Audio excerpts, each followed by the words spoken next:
ಶಾಂತಿ. ಓಂ ಶಾಂತಿ.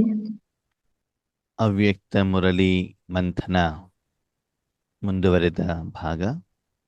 ದಿನಾಂಕ 16 ಜನವರಿ 2026. ಬಾಬಾ ಯಾವುದ್ರ ಬಗ್ಗೆ ಹೇಳ್ತಾ ಇದ್ರು? ಸಂತೃಷ್ಟಮಣಿ. ಸಂತುಷ್ಟತೆ ಬಗ್ಗೆ ಬಾಬಾ ಹೇಳ್ತಾ ಇದ್ರು ಅಲ್ವಾ? ಓಕೆ. संतुष्टता संगम पर विशेष बाप की देन है. ಸಂತುಷ್ಟತೆ ಹೇಳೋದು ಸಂಗಮ ಯುಗದಲ್ಲಿ ವಿಶೇಷವಾಗಿ ತಂದೆಯ ಒಂದು ಉಡುಗೊರೆ, ಗಿಫ್ಟ್ ಅಂತ ಹೇಳ್ತಾರೆ. ಯಾಕೆ? ಸಂತುಷ್ಟತೆ ಸಂಗಮ ಯುಗದಲ್ಲಿ ಬಾಬಾರವರ ವಿಶೇಷವಾದಂಥ ಒಂದು ಆಸ್ತಿ ಅಥವಾ ಉಡುಗೊರೆ. ಯಾರಿಗೆ ಕೊಡ್ತಿದ್ದಾರೆ ಬಾಬಾ ಇದನ್ನ? ಮಕ್ಕಳಿಗೆ ಕೊಡ್ತಿದ್ದಾರೆ. ಯಾಕೆ? ಯಾವ ಉದ್ದೇಶದಿಂದ ಈ ಒಂದು ವಾಕ್ಯವನ್ನ ಬಾಬಾ ಹೇಳಿದ್ದಾರೆ?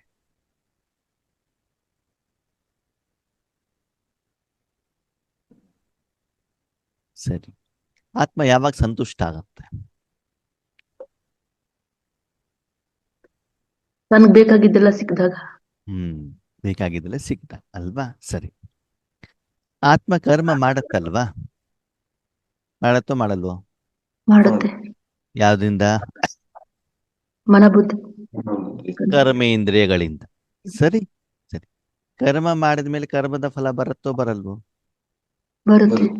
ಸರಿ. ಬೇರೆ ಬೇರೆ ಕರ್ಮದ ಫಲ ಬೇರೆ ಬೇರೆ ಲೆವೆಲ್ ಅಲ್ಲಿ ಇರ್ತದೋ ಇರಲ್ವೋ? ಇರುತ್ತೆ. ಎಲ್ಲಾ ಕರ್ಮದ ಫಲವನ್ನ ಆತ್ಮ ಒಂದೇ ಸಲ ಅನುಭವಿಸ್ಲಿಕ್ಕೆ ಆಗತ್ತಾ? ಇಲ್ಲ. ಇವ್ ನೋಡಿ, ಕೆಲವೊಂದ್ಸಲ ನಾವು ನೋಡೋದ್ರಿಂದ ಒಂದು ಸುಖ ಪಡಿತೀವಿ, ಹೌದಾ? ಕೆಲವೊಂದ್ಸಲ ಕೇಳೋದ್ರಿಂದ, ಕೆಲವೊಂದ್ಸಲ ನಾಲಿಗೆ ರುಚಿಯಿಂದ, ಕೆಲವೊಂದ್ಸಲ ವಾಸನೆಯಿಂದ, ಕೆಲವೊಂದ್ಸಲ ಸ್ಪರ್ಶದಿಂದ, ಅಲ್ವಾ? ಓಕೆ.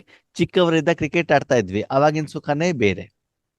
ಈಗ ಮೊಬೈಲ್ ಜೊತೆಗೆ ಆಟ ಆಡ್ತೀವಿ, ಇವಾಗಿನ ಸುಖನೇ ಬೇರೆ. ಆಗಿನ ಕರ್ಮನೇ ಬೇರೆ, ಈಗಿನ ಕರ್ಮನೇ ಬೇರೆ. ಆದ್ರೆ ಆತ್ಮದ ಅಕೌಂಟ್ ಅಲ್ಲಿ, ಸಂಸ್ಕಾರದಲ್ಲಿ 5,000 ವರ್ಷ ನಾಟಕದ ಸಂಸ್ಕಾರ ಇದೆಯಲ್ಲ, ಅದಲ್ಲೊಂದು ಸುಖದ ಲೆವೆಲ್ ಅಂತ ಬೇರೆ ಬೇರೆ ಪರ್ಸೆಂಟೇಜ್ ಅಲ್ಲಿ ಇರ್ಬೇಕಲ್ವಾ? ಇದೆಯೋ ಇಲ್ವಾ? ಸತ್ಯಯುಗದ ಬೇರೆ, ತ್ರೇತಾಯುಗದ ಬೇರೆ, ದ್ವಾಪರ ಯುಗದ ಬೇರೆ, ಕಲಿಯುಗದ ಬೇರೆ ಅಲ್ವಾ? ಕೆಲವ್ರು ಹೇಳ್ತಾರೆ, ಅಣ್ಣವ್ರೆ ಚಿಕ್ಕವರಿದ್ದಾಗ ತುಂಬಾ ಚೆನ್ನಾಗಿತ್ತಪ್ಪ. ಯಾಕೆ ಹೇಳಿ? ಕೆಲಸ ಮಾಡಂಗಿಲ್ಲ, ಜವಾಬ್ದಾರಿ ಇರ್ಲಿಲ್ವಲ್ಲ. ಜವಾಬ್ದಾರಿ ಇಲ್ಲ. ದೊಡ್ಡವ್ರಾಗ್ತಾ ಆಗ್ತಾ ಹೋದಾಗ ಏನಾಗ್ತದೆ? ಜವಾಬ್ದಾರಿ. ದೊಡ್ಡವರಾಗ್ತಾ ಜವಾಬ್ದಾರಿನೂ ಸಿಗ್ತದೆ, ಸ್ವಾತಂತ್ರ್ಯನೂ ಸಿಗ್ತದೆ, ಹೌದಾ ಅಲ್ವೋ? ಚಿಕ್ಕವರಿದ್ದಾಗ ನಿಮ್ಗೆ ಸ್ವಾತಂತ್ರ್ಯ ಇತ್ತಾ? ಇಲ್ಲ. ಎಲ್ಲಿ ಬೇಕಾದ್ರೂ ಹೋಗ್ಬೇಕು ಅಂತ ನಿಮ್ಮ ಮನಸ್ಸಿಗೆ ಬಂದಾಗ ನೀವು ಹೋಗ್ಲಿಕ್ಕೆ ಆಗ್ತಾ ಇರ್ಲಿಲ್ಲ. ಏನಾದ್ರೂ ಒಂದು ತೆಗೆದುಕೊಂಡು ಮಾರ್ಕೆಟ್ ಅಲ್ಲಿ ತಿನ್ಬೇಕು ಅಂದ್ರೆ ಆಗ್ತಾ ಇತ್ತಾ? ಇಲ್ಲ. ಈಗ ನೀವು ಸಂಪಾದನೆ ಮಾಡಿದಾಗ ಏನಾಗತ್ತೆ? ನೀವೇನ್ ಬೇಕಾದ್ರೂ ಏನ್ ಮಾಡಬಹುದು? ತೆಗೆದುಕೊಂಡು ತಿನ್ಲಿಕ್ಕೆ ಅಲ್ಲಿ ಅವಕಾಶ ಹೇಳುವಂಥದ್ದು ಇರ್ತದೆ. ಅಂದ್ರೆ ಬೇರೆ ಬೇರೆ ಸಮಯದಲ್ಲಿ ಬೇರೆ ಬೇರೆ ಲೆವೆಲ್ ಇರ್ತದೆ. ಆಗಿದ್ರೆ ಭಗವಂತ ಹೇಳ್ತಾರೆ, ಈ 5 ಯುಗದಲ್ಲಿ ಸರ್ವಶ್ರೇಷ್ಠ ಯಾವುದು? ಸಂಗಮ ಯುಗ. ಸಂಗಮ ಯುಗ. ಸರಿ. ಸಂಗಮ ಯುಗದಲ್ಲಿ ಸರ್ವಶ್ರೇಷ್ಠ ಯಾವುದು? ಪರಮಾತ್ಮ. ಪರಮಾತ್ಮ ಜೊತೆ ಇರೋದು. ಸರಿ. ತಂದೆಯನ್ನ ನೆನಪು ಮಾಡಿದಾಗ ನಿಮಗ ಮಾತ್ರ ಶಾಂತಿ ಸಿಗ್ತದಲ್ವಾ? ಹೌದು ತಾನೆ? ಈಗ ನಿಮ್ಗ ಮಾತ್ರ ಶಾಂತಿ ಸಿಗಬೇಕು ಅಥವಾ ವಿಶ್ವದ ಎಲ್ಲರಿಗೂ ಕೊಡ್ಲಿಕ್ಕೆ ನೀವು ನಿಮಿತ್ತರಾಗ್ಬೇಕು ಅಲ್ವಾ? ನಾನೊಬ್ಬನೇ ಊಟ ಮಾಡೋದು ಬೇರೆ, ನಮ್ಮ ಎಲ್ಲರಿಗೂ ಪರಿಚಯದವರಿಗೂ ಸಂಬಂಧಿಗಳಿಗೂ ಊಟ ಕೊಟ್ಬಿಟ್ಟು ಅವರನ್ನು ಸಂತೃಪ್ತ ಮಾಡೋದು ಬೇರೆ ಅಲ್ವಾ? ಇವಾಗ ಅವ್ರ ಜೊತೆ ನನಗೂ ಊಟ ಸಿಗ್ತದಲ್ವಾ? ಅವ್ರ ಮಾತ್ರ ಊಟ ಮಾಡ್ತಾರೆ, ನಾನು ಉಪವಾಸ ಮಾಡ್ತೇನೆ ಹೇಳುವಂತ ಪ್ರಶ್ನೆ ಇಲ್ಲ. ನನಗೂ ಕೂಡ ಸಿಗತ್ತೆ, ಅವ್ರಿಗೂ ಕೂಡ ಸಿಗತ್ತೆ. ಈಗ ಹೇಳಿ, ಈಶ್ವರಿ ಸುಖವನ್ನ ನಾನು ಮಾತ್ರ ಅನುಭವಿಸ್ಬೇಕು, ಎಲ್ಲರೂ ಅನುಭವಿಸ್ಬೇಕು? ಎಲ್ಲರೂ ಅನುಭವಿಸ್ಬೇಕು. ಯಾವಾಗ? ಈಗ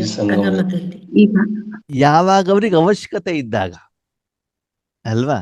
ಆರೋಗ್ಯ ಚೆನ್ನಾಗಿದ್ದಾಗ ನೀವು ಮೆಡಿಸಿನ್ ಕೊಡ್ತೀರಿ ಅಂತಂದ್ರೆ ಅವ್ರಿಗೆ ಯಾವ ಅವಶ್ಯಕತೆ ಇದೆ? ಮೆಡಿಸಿನ್ ಅವಶ್ಯಕತೆ ಯಾವಾಗಿದೆ? ಆರೋಗ್ಯ ಕೆಟ್ಟ ಹಾಳಾದಾಗ. ಆರೋಗ್ಯ ಹಾಳಾದಾಗ ಆ ದುಃಖದ ಅನುಭವವನ್ನ ಆ ಆತ್ಮ ಮಾಡಿರುತ್ತೆ. ನೀವು ಮೆಡಿಸಿನ್ ಕೊಟ್ಟಾಗ ಆ ದುಃಖ ದೂರ ಆಗಿರುವಂತ ಅನುಭವನೂ ಅದಕ್ಕೆ ಆಗತ್ತೆ. ಆವಾಗ ಆತ್ಮ ನಿಮ್ಗೆ ಏನ್ ಕೊಡ್ತದೆ? ಆಶೀರ್ವಾದವನ್ನ ಕೊಡ್ತಾರೋ ಕೊಡಲ್ವೋ? ಕೊಡ್ತಾರೆ. ಕೊಡ್ತಾರಲ್ವ? ಹಾಗೆ ಇಲ್ಲಿ ಬಾಬೇನ್ ಹೇಳ್ತಾರೆ, ಮಕ್ಕಳೇ, ನೀವು ನಿಮ್ಮ ಮನಸ್ಸು ಬುದ್ಧಿಯನ್ನ ಸಾಧನವಾಗಿ ಭಗವಂತನ ಕೈಲಿ ಕೊಡ್ತೀರಾ, ಹೌದಾ? ಹ್ಮ್ ಪ್ರಪಂಚಕ್ಕೆಲ್ಲ ಶಕ್ತಿಯನ್ನ, ಗುಣವನ್ನ, ವಿಶೇಷತೆಯನ್ನ ಕೊಡೋದು ಯಾರು? ಬಾಬನೆ ಬಾಬಾ. ಬಾಬಾ ಆಶೀರ್ವಾದ ಯಾರಿಗೆ ಸಿಗ್ತದೆ? ನನಗೆ ನಮಗೆ ನನಗೆ ಅಂದಮೇಲೆ ಇದು ಸಂಗಮ ಯುಗದಲ್ಲಿ ಬಾಬಾರವ್ರದ್ದು ವಿಶೇಷವಾದಂತ ಉಡುಗೊರೆ, ಹೌದು ಅಲ್ವೋ? ಹೌದು. ಆ ಒಂದು ಬೇರೆಯವರಿಗೆ ನೀವು ಕೊಟ್ಟ ಮೇಲೆ ಅವರ ಆಶೀರ್ವಾದ ಸಿಕ್ಕಿದಾಗ ನೀವು ಸಂತುಷ್ಟರಾಗ್ತಿರೋ ಆಗಲ್ವೋ? ಆಗ್ತೀವಿ. ಅದು ನಿಮ್ಮ ಜೀವನದ ಹೈಯೆಸ್ಟ್ ಲೆವೆಲ್. ಯಾವ ಲೆವೆಲ್? Highest level. 5,000 ವರ್ಷದಲ್ಲಿ 3 ಲೋಕಕ್ಕೆ ಭಗವಂತನ ಶಕ್ತಿಯನ್ನ ಕೊಡೋದೇ ತಾನೇ ಹೈಯೆಸ್ಟ್ ಲೆವೆಲ್. ಹೌದು. ಪ್ರತಿಯುಗ ತ್ರೇತಾಯುಗದಲ್ಲಿ ನೀವು ಲಕ್ಷ್ಮೀನಾರಾಯಣ ಆದೂನು ಕೂಡ ಕೊಡೋದು ಎಲ್ಲಿ?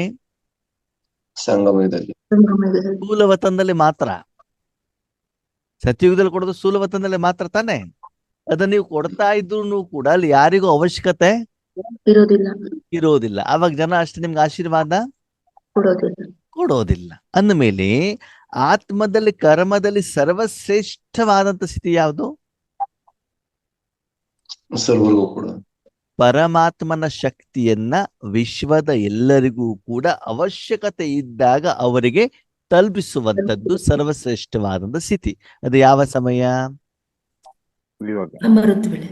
ಈಗಿನ ಸಮಯ ಅಲ್ವಾ? ಅದಕ್ಕಾಗಿ ಬಾಮೇನ್ ಹೇಳ್ತಾರೆ, ಸಂತುಷ್ಟತೆ ಹೇಳುವಂತದ್ದು ತಂದೆ ನಿಮ್ಗೆ ಕೊಡುವಂತ ಒಂದು ಉಡುಗೊರೆ. ಕೊನೆ. ನೀವು ಬೇಕಾದ್ರೆ ಅಬ್ಸರ್ವೇಷನ್ ಮಾಡಿ, ಸೂಕ್ಷ್ಮವಾಗಿ ಗಮನವನ್ನು ಮಾಡಿದಾಗ ಈ ಪ್ರಪಂಚದಲ್ಲಿ ಎಷ್ಟೋ ವೆರೈಟಿ ಅಡಿಗೆ ಮಾಡ್ಕೊಂಡು ನೀವು ಊಟ ಮಾಡ್ತೀರಿ, ಬಟ್ಟೆ ಹಾಕೊಳ್ತೀರಾ, ಊರ್ ಸುತ್ತಲಿಗೆ ಹೋಗ್ತೀರಾ, ಸಂಬಂಧಿಗಳ ಜೊತೆಗೆ ಮಾತಾಡ್ತೀರಾ. ಅದು ಶುದ್ಧವಾದ ಆತ್ಮನಾಗಿ ಬಾಬನ ಜೊತೆಯಲ್ಲಿ ಇದ್ದಾಗ ಆ ಮಿಲನದ ಸುಖ ಹೇಳುವಂಥದ್ದು ನಿಮಗೆ ಸಿಗೋದಿಲ್ಲ. ಬೇರೆ ಎಲ್ಲೂ ಸಿಗೋದಿಲ್ಲ. ಆ ಸುಖವನ್ನು ನಾವು ಮೆಜರ್ ಮಾಡ್ಲಿಕ್ಕೆ ಆಗೋದಿಲ್ಲ. ಅದು ಎಲ್ಲರಿಗಿಂತ ಸರ್ವಶ್ರೇಷ್ಠದ ಅನುಭವ ಯಾರಿಗಾಗ್ತದೆ? ಆತ್ಮನಿಗೆ. ಬೇಕಾದ್ರೆ ಅಬ್ಸರ್ವೇಷನ್ ಮಾಡಿ, ಬೆಳಗಿಂದ ಸಾಯಂಕಾಲದವರೆಗೂ ಕೂಡ ಅಸಫಲತೆ ಆಗಿರ್ತದೆ. ಯಾರ ತನ ಬಯಸ್ಕೊಂಡಿರ್ತೀವಿ, ಮನೇಲಿ ಜಗಳಗಳಾಗಿರ್ತಾವೆ, ಗಲಾಟೆಗಳಾಗಿರ್ತವೆ ಅಲ್ವಾ? ಸಾಯಂಕಾಲ ಬಾಬನ ಮನೆ ಹೋಗ್ಬಿಟ್ಟು ಚೆನ್ನಾಗಿ ಯೋಗ ಮಾಡ್ಕೊಂಡು ಬಂದ್ಬಿಡಿ, ಅಥವಾ ಇಲ್ಲಿ ಝೂಮಿನ ಮೂಲಕ ನುಮಾಶಾಮ್ ಯೋಗ ಮಾಡಿ, ಮನಸ್ಸೇನಾಗ್ಬಿಡ್ತದೆ? ಹಗುರ ಆಗ್ಬಿಡುತ್ತೆ. ಖುಷಿ ಆಗ್ಬಿಡುತ್ತೆ ಅಲ್ವಾ? ಲೌಕಿಕದವರು ಕೂಡ ಏನ್ ಮಾಡ್ತಾರೆ, ಅದಕ್ಕೆ ಬಾಬಾ ಹೇಳಿದ್ರು ಇವತ್ತಿನ ವರದಾನದಲ್ಲಿ, ನೀವೇನು ವಿಧಿಯನ್ನ ಮಾಡ್ತಿರೋ ಅದೇ ನಿಯಮ ಆಗ್ತದೆ ಅಂತ. ಹೇಗೆ ಹೇಗೆ ನಿಯಮ ಆಗ್ತದೆ? ಒಂದು ಉದಾಹರಣೆ ಹೇಳ. ಹೇಳಿ ಅಣ್ಣ. ಸಾಯಂಕಾಲ ಕೆಲವರಿಗೆ ಗೋಬಿ ಮಂಚೂರಿ ಮಸಾಲೆ ಪೊರೆ ತಿನ್ನೋ ಪ್ರಾಕ್ಟೀಸ್ ಇರ್ತದೆ. ಓಕೆ, ಬೆಳಗಿಂದ ಕೆಲಸ ಮುಗಿಸ್ಕೊಂಡ್ಬಿಟ್ಟು ಸಾಯಂಕಾಲ ತಿನ್ಕೊಂಡ್ ಬಂದ್ಬಿಟ್ಟು ಅವ್ರಿಗೆ ಏನಾಗ್ಬಿಡ್ತದೆ? ಆರಾಮಾಗುತ್ತೆ. ಓಕೆ, ಇನ್ನು ಕೆಲವ್ರಿಗೆ ಡ್ರಿಂಕ್ಸ್ ಮಾಡುವಂತ ಪ್ರಾಕ್ಟೀಸ್ ಇರ್ತದೆ ಅಲ್ವಾ? ಡ್ರಿಂಕ್ಸ್ ಮಾಡ್ಬಿಟ್ಟು ಬೆಳಗಿಂದ ಮಾಡಿರುವಂತ ಶಾರೀರಿಕ ಮತ್ತು ಮಾನಸಿಕ ಸುಸ್ತು ಎಲ್ಲ ಏನಾಗ್ತದೆ? ಇದು ಯಾವ್ದು ನೆನಪಿನ ಅರ್ಥ? ನಮ್ಮದೇ. ನೀವು ಸಾಯಂಕಾಲ ನುಮಾಶಾಮ ಯೋಗ ಮಾಡ್ತಿರಲ್ಲ, ಮಾಡಿದ್ಮೇಲೆ ಮನಸ್ಸು ಏನಾಗ್ತದೆ? ಹಗುರವಾಗಿ. ಬೆಳಗಿಂದ ಸಾಯಂಕಾಲದವರೆ ಕರ್ಮ ಮಾಡಿ ಏನು ಸುಸ್ತಾಗಿರ್ತದೆ, ಮನಸ್ಸು ಊರ್ ಸುತ್ಕೊಂಡಿದ್ದಿರ್ತದೆ, ಮನೆಗೆ ಬಂದ್ಮೇಲೆ ಏನಾಗ್ತದದ್ದು? ಹಗುರ ಆಗ್ತದೆ. ಹಾಗೆ ಶ್ರೀಮಂತರು ಕೂಡ ಮನೆಗೆ ಬಂದ ತಕ್ಷಣ ಏನ್ ಮಾಡ್ಬಿಡ್ತಾರೆ? ಶರೀರವನ್ನು ಸ್ನಾನ ಮಾಡಿಸ್ತಾರಲ್ವಾ? ಬೆಳಿಗ್ಗೆ ಒಂದ್ಸಲ, ಸಾಯಂಕಾಲ ಒಂದ್. ಇಲ್ಲಿ ನೀವು ಆತ್ಮಿಕವಾಗಿ ಮಾಡ್ತೀರಾ, ಅಲ್ಲಿ ಅವರು ಶಾರೀರಿಕವಾಗಿ ಮಾಡ್ತಾರೆ ಅಲ್ವಾ? ಹಾಗೆ ಇಲ್ಲಿ ಬಾಬಾ ಏನ್ ಹೇಳ್ತಾರೆ, ಇದೆಲ್ಲ ವಿಧಿವಿಧಾನವನ್ನು ನಮ್ಗೆ ಯಾರು ಕಲ್ಸ್ಕೊಟ್ಟಿದ್ದಾರೆ? ಬಾಬಾ. ಬಾಬಾ ಬಾಬಾ ಕಲ್ಸ್ಕೊಟ್ಟಿದ್ದಾರೆ. ಅದಕ್ಕಾಗಿ ಸಂತುಷ್ಟತೆ ಹೇಳುದು ಸಂಗಮ ಯುಗದ ವಿಶೇಷವಾದ ಭಗವಂತನ ಉಡುಗೊರೆ. ಇಲ್ಲಿ ಬಾಬಾ ಏನ್ ತಿಳಿಸ್ತಾ ಇದ್ದಾರೆ ಅಂತಂದ್ರೆ, ಮಕ್ಕಳೇ, ಊಟ ತಿಂಡಿ ತಿಂದು ಊರ್ ಸುತ್ಕೊಂಡು ನೆಂಟರ ಜೊತೆಗೆ ಮಾತಾಡಿ ಮೊಬೈಲ್ ನೋಡೋದಕ್ಕೆ ಸಂತುಷ್ಟತೆ ಅಂತ ಹೇಳೋದಿಲ್ಲ. ಸಂತುಷ್ಟತೆ ಯಾವುದು? ಭಗವಂತನ ಭಗವಂತನ ಶಕ್ತಿ ಎಲ್ಲರಿಗೂ ಮಾಸ್ಟರ್ ಕೊಡಬಹುದು. ಸರ್ವಶಕ್ತಿವಂತನಾಗಿ ನಿಮ್ಮ ಶಕ್ತಿಗಳನ್ನ ವಿಶ್ವಕ್ಕೆಲ್ಲ ಕೊಡಲಿಕ್ಕೆ ನಿಮಿತ್ತರಾದಾಗ ಅಲ್ಲಿ ಭಗವಂತ ಇದ್ದಾಗ ಸಿಗುವಂತ ಸಂತುಷ್ಟತೆ ನಿಮಗೆ ಬೇರೆ ಇಂದ್ರಿಯ ಸುಖದಲ್ಲಿ ಸಿಗಲಿಕ್ಕೆ ಸಾಧ್ಯವಿಲ್ಲ. ಸಾಧ್ಯ ಇಲ್ಲ ಅಲ್ವಾ? ಅದಕ್ಕಾಗಿ ಸಂಗಮಯುಗದ ಸುಖವನ್ನ ನೀವೇನ್ ಮಾಡ್ಬೇಕು? ಅನುಭವಿಸ್ ಅನು- ಶರೀರದ ತಂದೆ ಕೊಟ್ಟಿರೋದು, ಪ್ರಪಂಚದವ್ರು ಕೊಟ್ಟಿರೋದು, ಪತಿ ಕೊಟ್ಟಿದ್ದು, ಜಾಬ್ ನಲ್ಲಿ ಓನರ್ ಕೊಟ್ಟಿರೋದು ಅಲ್ಲ. ಯಾರು ಕೊಟ್ಟಿರೋದನ್ನ ಅನುಭವಿಸ್ಬೇಕಂತೆ? ತಂದೆ ಪರಮಾತ್ಮ. ತಂದೆ ಕೊಟ್ಟಿರೋದು ನೀವು ಅನುಭವಿಸುವಂಗಿಲ್ಲ, ಬೇರೆಯವ್ರು ಕೊಟ್ಟು ಬಿಟ್ಟು ನೀವೇನ್ ಮಾಡ್ಬೇಕು? ಅನುಭವಿಸ್ಬೇಕು. ಹಾಗಿದ್ರೆ ಭಗವಂತ ಕೊಟ್ಟಿರುವಂತ ಸುಖದಿಂದ ನೀವು ಸಂತುಷ್ಟರಾಗಿದ್ದೀರಾ? ಹೇಳುದು ಬಾಬಾ ನಿಮ್ಗೆ ಏನ್ ಮಾಡ್ತಿದ್ದಾರೆ? ವಿಶೇಷವಾಗಿ ಕೇಳ್ತಾ ಇದ್ದಾನೆ. ಬಾಬಾನೇ ಕೇಳ್ಬಿಟ್ಟು ಜಾಬ್ ತಗೊಂಡ್ರಿ, ಸಂಬಳ ತಗೊಂಡ್ರಿ, ಬಟ್ಟೆ ತಗೊಂಡ್ರಿ, ಗಾಡಿ ತಗೊಂಡ್ರಿ, ಬಂಗಾರ ತಗೊಂಡ್ರಿ, ಬಟ್ಟೆ ತಗೊಂಡ್ರಿ, ಅದು ಬೇರೆ ವಿಷಯ. ಅದರಲ್ಲಿ ಆತ್ಮ ಅಷ್ಟು ಸಂತುಷ್ಟ ಆಗೋದಿಲ್ಲ. ಸಂತುಷ್ಟ ಆಗೋದು ಯಾವಾಗ? ಪರಮಾತ್ಮನ ಶಕ್ತಿ ಎಲ್ಲರೂ ಕೊಟ್ಟ. ಭಗವಂತನ ಮೂಲ ಶಕ್ತಿಯನ್ನ ವಿಶ್ವಕ್ಕೆ ಕೊಡಲಿಕ್ಕೆ ನಾನೇನಾಗ್ಬೇಕು? ಮಿತ್ತನಾಗ್ಬೇಕು. ओके संतुष्टता की स्थिति परिस्थिति के ऊपर सदा विजयी है. ಸಂತುಷ್ಟದ ಶಕ್ತಿ ಏನಾಗ್ತದೆ? ಪರಿಸ್ಥಿತಿ ಮೇಲೆ ಸದಾ ನೀವೇನಾಗ್ಬಾರ್ದಂತೆ ಏನಾಗ್ಬೋದು? ವಿಜಯಿಗಳಾಗ್ಬೋದು. ಹೇಗೆ ಹೇಗೆ ಆದ್ಮೇಲೆ ಗೊತ್ತಿರ್ಲಿ, ಸಂತುಷ್ಟತೆಯಿಂದ ನೀವು ಸೇವೆ ಮಾಡಿದ ಮೇಲೆ ಜನ ಹೊಗಳೋದು ಸಂತುಷ್ಟತೆ ಅಲ್ಲ. ನಿಮ್ಗೆ ಕಿರೀಟ ಹಾಕೋದು ಸಂತುಷ್ಟತೆ ಅಲ್ಲ. ಸೆಲ್ಫಿ ಫೋಟೋ ತೆಗೆದುಕೊಳ್ಳೋದನ್ನು ಕೂಡ ಸಂತುಷ್ಟತೆ ಅಲ್ಲ. ನೀವು ವಾಟ್ಸಪ್ ಗ್ರೂಪ್ ಅಲ್ಲಿ ಹಾಕೋದಾಗ್ಲಿ, ಸ್ಟೇಟಸ್ ಅಲ್ಲಿ ಹಾಕೋದು ಯಾವ ಸಂತುಷ್ಟತೆ ಅಲ್ಲ. ಇವತ್ತಿನ ಮುರಳಿ ಆಧಾರದಲ್ಲಿ ಹೇಳ್ತಾ ಇರೋದು ಸಂತುಷ್ಟತೆ ಯಾವುದು? ಆಂತರಿಕವಾಗಿ ಆಂತರಿಕವಾಗಿ ಆತ್ಮಿಕವಾಗಿ ಮನಬುದ್ಧಿಯಿಂದ ಭಗವಂತ ನಿಮ್ಮನ್ನು ಉಪಯೋಗ ಮಾಡ್ತಾ ಇದ್ದಾರೆ. ಈ ಸಂತುಷ್ಟತೆ ಪರಿಸ್ಥಿತಿಯ ಮೇಲೂ ನಿಮ್ಗೆ ಸದಾ ವಿಜಯನ್ನು ಕೊಡ್ತದಂತ. ಹೇಗೆ? ಹಾಗಿದ್ರೆ ಪರಿಸ್ಥಿತಿ ಅಂತಂದ್ರೆ ಏನು? ಹೊರಗಡೆಯಿಂದ ಬರೋ ಪರ ಅಂದ್ರೆ ಯಾವುದು? ಬೇರೆ. ಬೇರೆ ಯಾರು?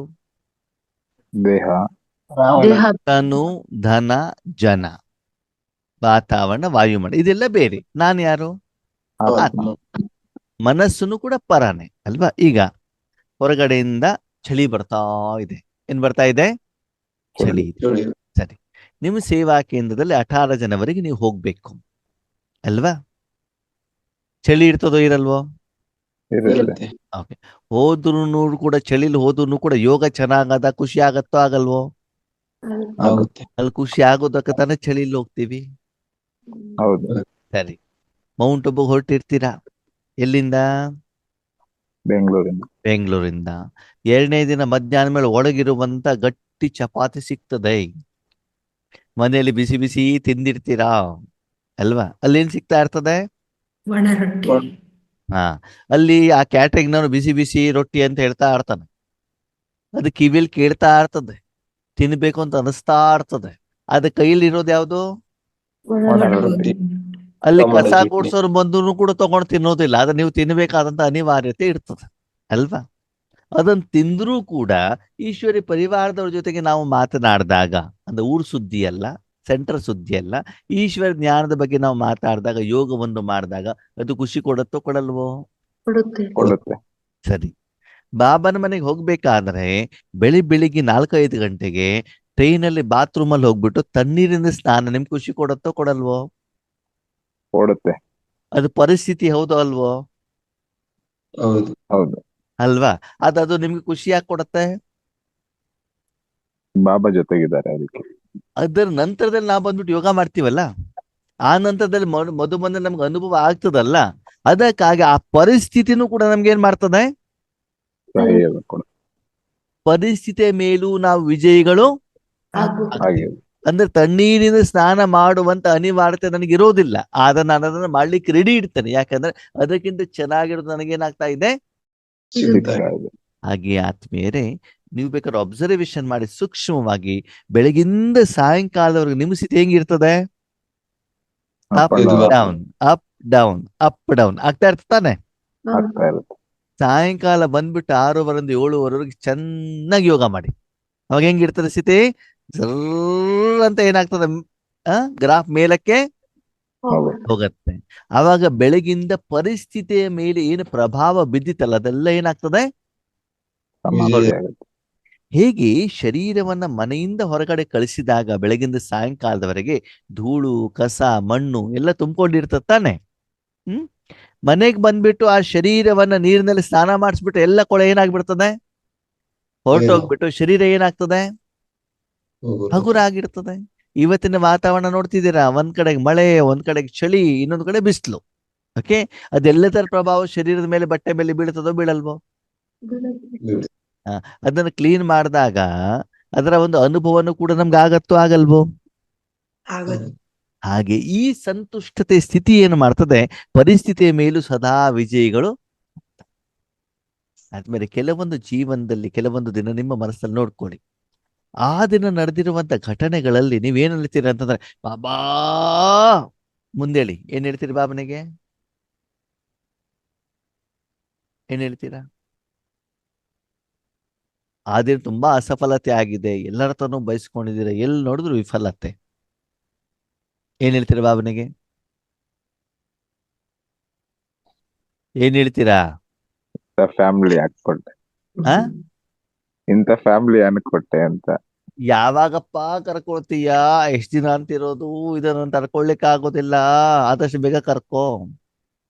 ಇಂಥ ಒಂದು ಮನೋಸ್ಥಿತಿ ಅಂದ್ರೆ ಸುಸೈಡ್ ಮಾಡ್ಕೊಳ್ಳೋವಂಗಿಲ್ಲ, ಬಾಬಾ ಹೇಳ್ಬಿಟ್ಟಿದ್ದಾರೆ ಅಲ್ವಾ. ಜ್ಞಾನ ಬೇರೆ ಇದೆ ಅಲ್ವಾ. ಇಂಥ ಸಂಕಲ್ಪಗಳು ಬರ್ತದೋ ಬರಲ್ವೋ? ಬರುತ್ತೆ. ಮೊದ್ಲು ಯಾವಾಗ? ಬರ್ತಾ ಇತ್ತು, ಇವಾಗ ಬರಲ್ಲ. ಇವಾಗ್ಲೂ ಬರ್ತದೆ ಕೆಲವರಿಗೆ, ಸರಿನಾ? ಅಷ್ಟೆಲ್ಲ ಅನುಭವಿಸ್ಬಿಟ್ಟು ಸಾಯಂಕಾಲ ಬಾಬನ ಮನೆಗೆ ಬನ್ನಿ, ಗುರುವಾರ ದಿನ ಚೆನ್ನಾಗಿ ಯೋಗ ಮಾಡಿ ಕ್ಲಾಸ್ ಕೇಳಿ ಬಾಬನ್ ಭೋಗ ತಿನ್ನಿ. ಅದು ತಿಂದ ಆದ ತಕ್ಷಣ ಬಾಬಾ ಥ್ಯಾಂಕ್ ಯು ಅಂತ ಬಂದ್ಬಿಡ್ತದೆ. ಏನು ಬಂದ್ಬಿಡ್ತದೆ? ಬೆಳಗಿಂದ ಹೀಗೆ ಮಾಡಿರ್ತೀರಾ, ಈ ಜೀವನ ಬೇಡ. ಒಳೋ ಅಂತ ಹರ್ತಾ ಇರ್ತೀರಾ, ಸರಿನಾ? ಅದು ಪರಿಸ್ಥಿತಿ, ಅದರ ಪ್ರಭಾವ ಆತ್ಮದ ಮೇಲೆ ಬಿದ್ದಿರ್ತದೆ, ಹೌದಾ? ಅಳು, ದುಃಖ, ನೋವು, ತೊಂದರೆ, ವಿಘ್ನಗಳು, ಬೇರೆ ಆತ್ಮಗಳಲ್ಲಿರುವಂತ ವೀಕ್ನೆಸ್, ಅದೆಲ್ಲದರ ಪ್ರಭಾವ ನಿಮ್ಮ ಮೇಲೆ ಬಿದ್ದಾಗ ನೀವೇನ್ ಹೇಳ್ತೀರಿ? ಈ ಪ್ರಪಂಚನೇ ಸಾಕಪ್ಪ ಅಂತ ಅನ್ಸುತ್ತೆ ಅಲ್ವಾ? ನಾನು ಕೂಡ ಬೆಂಗಳೂರಿನಲ್ಲಿದ್ದಾಗ ಜಾಬ್ ಮುಗಿಸ್ಕೊಂಡ್ಬಿಟ್ಟು ಸಾಯಂಕಾಲ ಸೇವಾ ಕೇಂದ್ರಕ್ಕೆ ಫೋನ್ ಮಾಡಿದ್ರೆ ಎಲ್ಲಾದ್ರೂ ಹೋಗ್ಬಿಟ್ಟು ಒಂದ್ ಕಡೆ ಕ್ಲಾಸ್ ಮಾಡ್ಕೊಂಡು ಬನ್ನಿ ಅಂತ ಅಕ್ಕೋರು ಹೇಳ್ತಿದ್ರು, ಸರಿನಾ? ಕೆಲವೊಂದ್ಸಲ ಕ್ಲಾಸ್ ಮಾಡ್ಬೇಕಾದ್ರೆ 1 ಕಿಲೋಮೀಟರ್ ನಡ್ಕೊಂಡು ಹೋಗ್ಬೇಕಿತ್ತು, 1 ಕಿಲೋಮೀಟರ್ ನಡ್ಕೊಂಡು ಬರ್ಬೇಕಿತ್ತು. ಆದ್ರೆ ಕ್ಲಾಸ್ ಮಾಡಿದ್ಮೇಲೆ ಎಷ್ಟು ಖುಷಿ ಆಗ್ತಿತ್ತು ಅಂತಂದ್ರೆ, ಬೆಳಗಿಂದ ಮಾಡಿರುವಂತ ಎಲ್ಲ ಸುಸ್ತಿರಾಗ್ಬಿಡೋದು ಹೊರಟು. ಆವಾಗ ಪರಿಸ್ಥಿತಿಗಳ ಮೇಲೆ ವಿಜಯ ಪ್ರಾಪ್ತಿ ಮಾಡಿದ್ವೋ ಮಾಡಿಲ್ವೋ? ಮಾಡಿದ್ವಿ. ಯಾವಾಗ? ಕ್ಲಾಸ್ ಮಾಡ್ಕೊಂಡು ನೀವು ಸಾಯಂಕಾಲ ನಿಮ್ಮ ಮನ ಬುದ್ಧಿಯನ್ನ ಭಗವಂತನ ಕೈಯಲ್ಲಿ ಕೊಟ್ಟಾಗ, ಭಗವಂತನ ಜ್ಞಾನ ಯೋಗಕ್ಕೆ ಈಶ್ವರಿ ಸೇವೆಗೆ ಉಪಯೋಗ ಮಾಡಿಕೊಂಡಾಗ, ಆವಾಗ ಅದರಿಂದ ಆಗಿರುವಂತ ಸಂಪಾದನೆಯಿಂದ ಬೆಳಗಿನ ನಿಮ್ದೆಲ್ಲ ಏನು ಸಾಲ ಆಗಿತ್ತು ಆ ಸಾಲ ಎಲ್ಲ ಏನಾಗ್ತದೆ? ಕ್ಲಿಯರ್. ಅವಾಗ ನೀವು ವಿಜಯಿಗಳಾಗ್ತಿರುವಾಗಲ್ವೋ? ಅದಕ್ಕಾಗಿ ಬಾಬಾ ಈ ಸಂತುಷ್ಟತೆ ಸ್ಥಿತಿ ಪರಿಸ್ಥಿತಿಯ ಮೇಲೂ ಸದಾ ಏನ್ ಮಾಡ್ಬಿಡ್ತದೆ? ವಿಜಯಿ ಮಾಡ್ಬಿಡ್ತದೆ. ನಿಮ್ಗೊಂದು ಪ್ರಶ್ನೆ, ಸರಿ, ನಿಮ್ಮ ಆಂತರಿಕ ಸ್ಥಿತಿ ಏನಾಗಿದೆ? ಸರಿ ಇಲ್ಲ. ಆಂತರಿಕ ಸ್ಥಿತಿ ಅಂತಂದ್ರೆ ಆತ್ಮ ಮಾನಸಿಕ ಆತ್ಮಿಕ ಸ್ಥಿತಿ ಚೆನ್ನಾಗಿಲ್ಲ, ಡಿಸ್ಟರ್ಬೆನ್ಸ್ ಇದೆ, ನೋವು ಕಷ್ಟನ ವಿಫಲತೆ ಏನೋ ಒಂದಿದೆ, ಸರಿನಾ? ಅದು ನಿಮಗೆ ಆ ದಿವಸ ಒಳ್ಳೆ 5 ಸ್ಟಾರ್ ಹೋಟೆಲಲ್ಲಿ ರೂಮ್ ಸಿಕ್ಕಿದೆ, ಓಕೆ, ಬಾಬನ್ ಮನೇಲಿ 36 ವೆರೈಟಿ ಊಟ ಸಿಕ್ಕಿದೆ, ಇನ್ನೋವಾ ಕಾರಲ್ಲಿ ನಿಮ್ಮನ್ನು ಕರ್ಕೊಂಡು ಹೋಗಿದ್ದಾರೆ. ಅವಾಗ ನೀವು ಖುಷಿಯಾಗಿರ್ತೀರೋ ಇಲ್ವೋ? ಇರಲ್ಲ. ಸರಿ, ಒಂದು ದಿವಸ ಇನ್ನು ಹೊರಗಡೆಯಿಂದ ಸಿಂಪಲ್, ಮನೇಲಿ ಹಳೆಯ ಬಟ್ಟೆ ಹಾಕೊಂಡಿದ್ದೀರಾ, ಮನೆ ಹಿಂದ್ಗಡೆ ಹುಲ್ ತೆಗಿತಾ ಇದ್ದೀರಾ, ಊಟಕ್ಕೆ ಬರೀ ಅನ್ನ ರಸ ಸಿಕ್ಕಿದೆ, ಒಳಗಡೆ ಸ್ಥಿತಿ ಚೆನ್ನಾಗಿದೆ, ಆತ್ಮ ಸಂತುಷ್ಟ ಆಗೋದು ಯಾವ್ದಲ್ಲಿ? ಅದ್ರಲ್ಲಿ ಅನ್ನ ರಸದಲ್ಲಿ ಆ?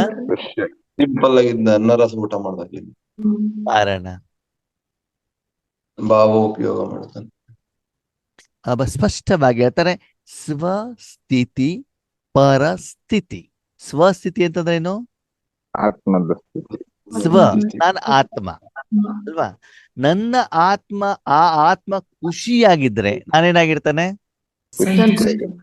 ಪರ, ಶರೀರ ಚೆನ್ನಾಗಿದೆ, ಧನ ಚೆನ್ನಾಗಿದೆ, ಜನ ಚೆನ್ನಾಗಿದ್ದಾರೆ, ಅವಾಗ ನಾನು ಖುಷಿಯಾಗಿರ್ತೇನಾ? ಇಲ್ಲ. ಇಲ್ಲ. ನನ್ನ ಖುಷಿಗೆ ಆಧಾರ ಯಾವುದು? ಆತ್ಮ. ಆತ್ಮ ಆರೋಗ್ಯಕರವಾಗಿರಬೇಕು, ಆತ್ಮ ಚೆನ್ನಾಗಿರಬೇಕು, ಆತ್ಮದ ಸ್ಥಿತಿ ಚೆನ್ನಾಗಿರಬೇಕು. ಅವಾಗ ನಾನೇನಾಗಿರ್ತಾನೆ? ಆರೋಗ್ಯ ಸಂತೃಷ್ಟಿ. ಖುಷಿಯಾಗಿ. ಆ ಒಂದು ಆತ್ಮಿಕ ಸ್ಥಿತಿ ಇಂಪ್ರೂವ್ಮೆಂಟ್ಸ್ ಆದಾಗ, ಆತ್ಮಿಕ ಸಂಪಾದನೆ ಆದಾಗ ನಮಗೆ ಚಾಪೆ ಮೇಲೆ ಮಲ್ಕೊಂಡ್ರು ಕೂಡ ಏನಾಗಿರ್ತದೆ? ಖುಷಿಯಾಗಿರುತ್ತೆ.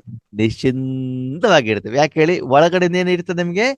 ಖುಷಿ. ಖುಷಿ ಇರುತ್ತೆ. ಅದಕ್ಕಾಗಿ ಬಾಬಾ ಹೇಳ್ತಾರೆ ಈ ಒಂದು ಸಂತುಷ್ಟತೆ ಸ್ಥಿತಿ. ಹಾಗಿದ್ರೆ ಸಂತುಷ್ಟತೆ ಯಾವಾಗ ಬಂತು?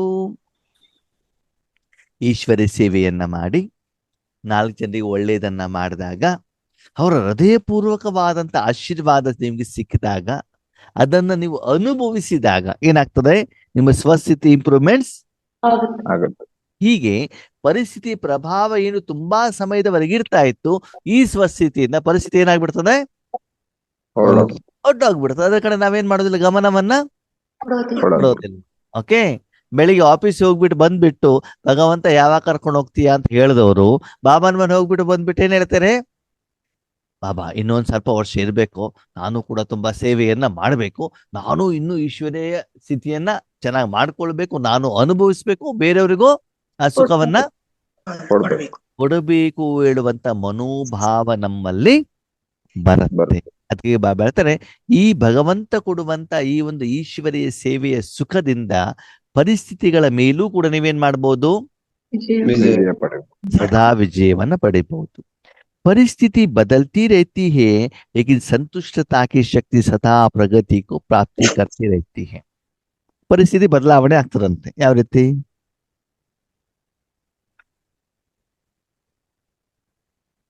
ಯಾವ ರೀತಿ?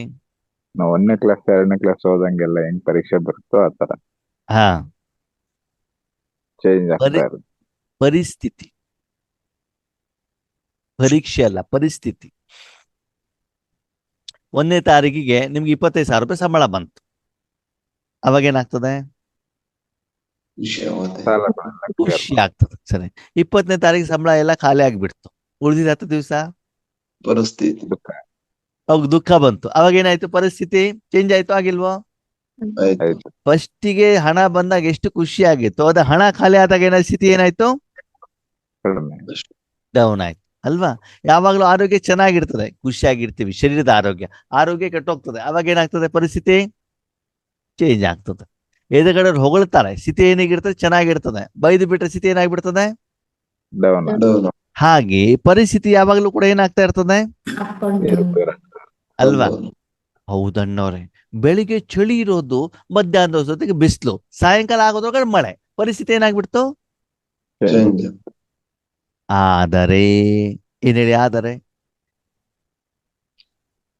ವಾತಾವರಣ, ವಾಯುಮಂಡಲ, ಶರೀರ, ಧನ, ಜನ, ಇದು ಸೇವೆ ಆಫರ್ ಸಿಗಲಿ ಸಿಗದೆ ಇಲ್ಲಿ, ಇದು ಹೊರಗಡೆದು ಯಾವುದೂ ಕೂಡ ನಿಮ್ಮ ಕೈಯಲ್ಲಿ ಇಲ್ಲ. ಇಲ್ಲ. ಇಲ್ಲ ಇದೆಯಾ? ಇಲ್ಲ. ಕೆಲವೊಂದ್ಸಲ ಖುಷಿ ವಾತಾವರಣ ಇರ್ಬೋದು, ಕೆಲವೊಂದ್ಸಲ ದುಃಖದ ಡೌನ್ ಅಲ್ಲಿ ಬರ್ಬೋದು. ಆದರೆ ಈ ಸಾಧನೆ ಮಾಡುವಂತ ಆತ್ಮ ಯಾರಿದ್ದಾರೆ, ಸಂತುಷ್ಟತೆ ಸದಾ ಜೊತೆಲಿ ಇಟ್ಕೊಳ್ಳುವಂತವರು, ಹೊರಗಡೆಯ ಪರಿಸ್ಥಿತಿ ಹೇಗೆ ಇದ್ರೂ ಕೂಡ ಒಳಗಡೆ ನಿರಂತರವಾಗಿ ಪುರುಷಾರ್ಥ, ಸಾಧನೆ, ತಪಸ್ಸು, ಸೇವೆ ಮಾಡ್ತಾ ಇರುವಂತ ಕಾರಣದಿಂದ ಹೊರಗಡೆ ಪರಿಸ್ಥಿತಿ ಏನೇ ಇದ್ರೂ ಕೂಡ ತಪಸ್ಸಿನ ಮೂಲಕ, ಮನಸಾ ಸೇವೆಯ ಮೂಲಕ ನಿರಂತರವಾಗಿ ಶಿಸ್ತಿನಿಂದ ಸೇವೆ ಮಾಡುವಂತ ಕಾರಣದಿಂದ ಅವರ ಆಂತರಿಕ ಸ್ಥಿತಿ ಯಾವಾಗ್ಲೂ ಕೂಡ ಹೆಂಗಿರ್ತದೆ? ಖುಷಿಯಾಗಿರುತ್ತೆ. ಇಂಪ್ರೂವ್ಮೆಂಟ್ಸ್ ಅಲ್ಲಿ ಇರ್ತದೆ, ಸಂಪಾದನೆ ನಡೀತಾ ಇರ್ತದೆ. ಆವಾಗ ಹೊರಗಡೆ ದುಃಖ ಇದ್ರೂ ಕೂಡ ಅವರು ಅದರ ಬಗ್ಗೆ ಏನ್ ಮಾಡೋದಿಲ್ಲ, ಯೋಚನೆ ಮಾಡೋದಿಲ್ಲ. ಒಂದು ವೈಯಕ್ತಿಕ ಉದಾಹರಣೆ ಇದೆ ಆತ್ಮೀಯರೇ. ನಾವ್ ಎಷ್ಟೋ ಸಲ ಸೇವೆಗೆ ಹೋದಾಗ ಎದುರುಗಡೆ ನಮ್ಗೆ ಚೆನ್ನಾಗಿ ಏನ್ ಮಾಡ್ತಾರೆ? ಹೊಗಳ್ತಾರೆ. ಹೊಗಳೋರು ಇರ್ತಾರೆ, ಚೆನ್ನಾಗಿ ಬೈಯೋರು ಇರ್ತಾರೆ, ನಿಂದನೆ ಮಾಡೋರು ಇರ್ತಾರೆ, ಹೊಟ್ಟೆ ಕಿಚ್ಚಿನವರು ಇರ್ತಾರೆ. ಏನಂದ್ರಿ ರಾಜಮ್ಮಕ್ಕವ್ರೆ? ಕಾಲು ಎಳೆಯೋರು ಇರ್ತಾರೆ. ಕಾಲೆಳೆಯೋರು ಇರ್ತಾರೆ, ಹೊಟ್ಟೆ ಕಿಚ್ಚು ಇರ್ತಾರೆ, ಎದುರುಗಡೆ ಬೈಯೋರು ಇರ್ತಾರೆ, ಹಿಂದ್ಗಡೆ ಬೈಯೋರು ಇರ್ತಾರೆ, ಹಿಂದ್ಗಡೆ ಚಾಕು ಹಾಕೋರು ಇರ್ತಾರೆ, ನಮ್ ಕೆಳಗಡೆ ಇಳಿಸ್ಬೇಕು ಅಂತ ನಮ್ಮ ಮೇಲ್ಗಡೆಗೆ ನುಗ್ಗಿಕಾಯಿ ಮರ ಹರಿಸೋರು ಇರ್ತಾರೆ. ಎಲ್ಲವನ್ನು ಕೂಡ ನಾನೇನ್ ಮಾಡಿದ್ದೇನೆ? ಸಹನೆ ಆದ್ರೆ ನನಗೆ ಖುಷಿ ಆಗೋದು ಯಾವಾಗ ಈಶ್ವರಿ ಸೇವೆ ಮಾಡಿ. ಈಶ್ವರಿ ಸೇವೆ ಮಾಡೋದು. ಒಳಗಡೆಗೆ ಏನ್ ಚೇಂಜ್ ಆಯ್ತು, ಆಂತರಿಕವಾಗಿ ಏನ್ ಚೇಂಜ್ ಆಯ್ತು, ಅದರ ಆಧಾರದ ಮೇಲೆ ಸೇವೆಯ ಫಲವನ್ನು ನಾನೇನ್ ಮಾಡ್ತೇನೆ, ಮೆಜರ್ ಮಾಡ್ತೇನೆ. ಇದನ್ನ ನಾನು ಇವಾಗ ಚೆನ್ನಾಗಿ ಅರ್ಥ ಮಾಡ್ಕೊಂಡ್ಬಿಡ್ತೀನಿ.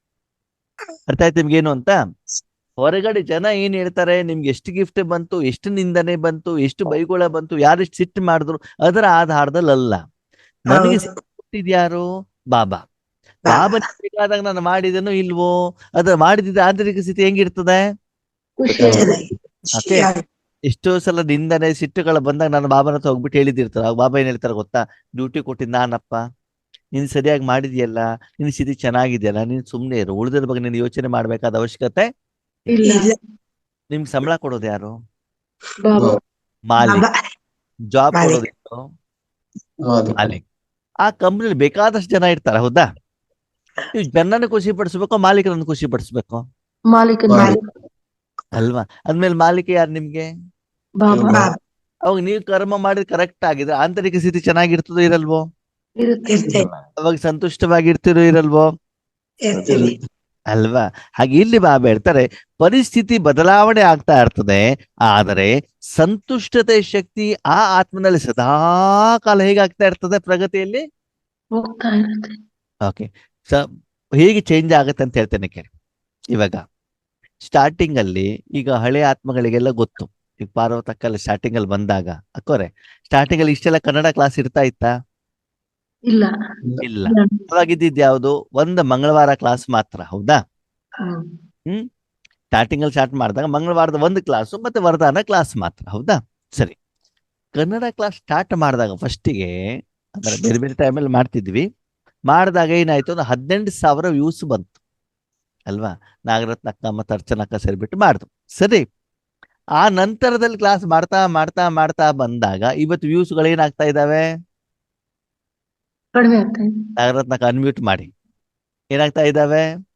ಕಡಿಮೆ ಆಗ್ತದೆ. ಕಡಿಮೆ ಅಲ್ವಾ? 1000 ಬಂತು, 900 ಆಯ್ತು, 800 ಆಯ್ತು, 700 ಆಯ್ತು, ಇವತ್ತು 100ರಿಗಿಂತ ಕಡಿಮೆ ಆಗ್ತಾ ಇದೆ. ಹೌದಾ ಅಲ್ವಾ? ಅಯ್ಯೋ ಯಾಕೆ ಕಡಿಮೆ ಆಯ್ತಪ್ಪ, ಎಲ್ಲಿ ತಪ್ಪಿದೀವಿ ಅಂತ ಯೋಚನೆ ಮಾಡ್ಬೇಕು, ಮಾಡಬಾರ್ದು? ಮಾಡಬಾರ್ದು. ಹ? ನಾವು ಅದನ್ನು ಮಾಡ್ತಾ ಹೋದಾಗ ಅವರಿಗೆ ಬೇಕಾದಾಗ ಕ್ಲಾಸ್ ಮಾಡ್ಬೇಕಾಗ್ತದೆ. ಅವರಿಗೆ ಬೇಕಾದ ಕ್ಲಾಸ್ ಮಾಡಿದಾಗ ಇಷ್ಟು ಡೀಪ್ ಆಗಿ ನಾವು ಜ್ಞಾನದಲ್ಲಿ ಹೋಗ್ಲಿಕ್ಕೆ ಆಗೋದಿಲ್ಲ. ಓಕೆ. ಅವಾಗ ನಾನ್ ಚೆಕ್ ಮಾಡೋದೇನು ಅಂದ್ರೆ, ಒಳಗಡೆ ನನ್ನ ಸ್ಥಿತಿ ಹೆಂಗಿದೆ ಅದನ್ನ ನಾನು ಚೆಕ್ ಮಾಡ್ತೇನೆ. ಇಂಪ್ರೂವ್ಮೆಂಟ್. ಎದುರುಗಡೆಗೆ ಎಷ್ಟು ಜನ ಆತ್ಮಗಳು ಬರ್ತಿದ್ದಾರೆ, ಎಷ್ಟು ಜನ ಕೇಳ್ತಾ ಇದ್ದಾರೆ. ಓಕೆ, ನಮ್ಮ ಪ್ರಯತ್ನವನ್ನ ನಾವು ಮಾಡೋದು, ಆದ್ರೆ ಅದರ ಫಲದ ಬಗ್ಗೆ ನಾವೇನ್ ಮಾಡುವಂಗಿಲ್ಲ. ಅಪೇಕ್ಷೆ ಪಡೋದು. ಓಕೆ. ಅಲ್ಲಿ ಹೊರಗಡೆ ಏನೇ ನಡೀಲಿ, ಏನಂತ ಇಂಪ್ರೂವ್ಮೆಂಟ್ಸ್ ಆಗ್ಲಿ ಡೌನ್ ಆಗ್ಲಿ, ನನ್ನ ಆಂತರಿಕ ಸ್ಥಿತಿ ಏನಿದೆ ಅಂತ ಅದನ್ನ ನಾನೇನ್ ಮಾಡ್ಕೊಳ್ತಾ ಹೋಗ್ಬೇಕು, ಚೆಕ್ ಮಾಡಿ. ಅಲ್ವಾ? ಇವಾಗ ಶರೀರಕ್ಕೆ ಕಾಯಿಲೆ ಬಂದಿದೆ, ನನಗೆ ನೀರು ಕುಡಿಲಿ, ಬೇರು ತಗೊಳ್ಳಿ, ಅದೇನು ಗುಣ ಆಯ್ತು, ಅದು ವಿಷಯ ಮುಗೀತಲ್ವಾ? ಅದೇನು ದೊಡ್ಡ ಇಂಟರ್ನ್ಯಾಷನಲ್ ಹಾಸ್ಪಿಟ್ಲಿಗೆ ಹೋಗ್ಬಿಟ್ಟು ನಾನು ಟ್ರೀಟ್ಮೆಂಟ್ ತಗೊಳ್ಬೇಕು ಹೇಳುವಂತ ಯಾವ ಗ್ಯಾರಂಟಿನೂ ಕಂಡೀಷನ್ ಇಲ್ವಲ್ಲ. ನನ್ನ ಕಾಯಿಲೆ ಗುಣ ಆದ್ರೆ ಆಯ್ತಪ್ಪ ಅಷ್ಟೇ, ಹೌದು ತಾನೆ? ಹಾಗೆ ಇಲ್ಲಿ ಬಾಬಾ ಏನ್ ಹೇಳ್ತಾರೆ, ಪರಿಸ್ಥಿತಿಗಳು ಚೇಂಜ್ ಆದ್ರೂ ಕೂಡ ಒಳಗಡೆಯಿಂದ ಆ ಆತ್ಮನಲ್ಲಿ ಸಂತುಷ್ಟತೆ ಶಕ್ತಿ ಏನಾಗ್ತಾ ಇರ್ತದೆ, ಜಾಸ್ತಿ ಆಗ್ತಾ ಇರುತ್ತೆ. ಇರ್ತದೆ. ಇದನ್ನೆಲ್ಲ ಸೂಕ್ಷ್ಮವಾಗಿ ಚೆಕ್ ಮಾಡ್ಕೊಳ್ಳಿ ಆತ್ಮೇರೆ. ದಿನನಿತ್ಯದ ಜೀವನದಲ್ಲಿ ಬಾಬಾ ಏನ್ ಹೇಳ್ತಾರೆ ಚೆಕ್ ಮಾಡಿ. ಈ ಎಲ್ಲ ಶಬ್ದಗಳು ಬಂದಾಗ ನಮ್ಗೆ ಖುಷಿ ಆಗತ್ತೆ. ಎಸ್, ಹೊರಗಡೆಯಿಂದ ಡೌನ್ ಆದ್ರೂ ಕೂಡ ಒಂದು ಖುಷಿಯಿಂದ ಅಲ್ಲಿ ಡೌನ್ ಆದ್ರೂ ಪರವಾಗಿಲ್ಲ. ಎದುರುಗಡೆ ಬರುವಂತ ಆತ್ಮಗಳು ಅಮೃತ ವೇಳೆಯಲ್ಲಿ ಅಷ್ಟೇ ಜನ ಬರ್ತಿದ್ದಾರೆ, ನುಮಾಸ್ವಾಮಿಗಳಲ್ಲಿ ಬರ್ತಿದ್ದಾರೆ, ಪ್ರಾಕ್ಟಿಕಲ್ ಏನು ಬರ್ತಿದ್ದಾರೆ ಅದು ತಾನೇ ಸತ್ಯ. ಅಲ್ಲಿ ವ್ಯೂಸ್ನವರು 1 ಸೆಕೆಂಡ್ ನೋಡಿದ್ದಾರೆ, 2 ಸೆಕೆಂಡ್ ನೋಡಿದ್ದಾರೆ, ಯಾರಿಗೆ ಗೊತ್ತು?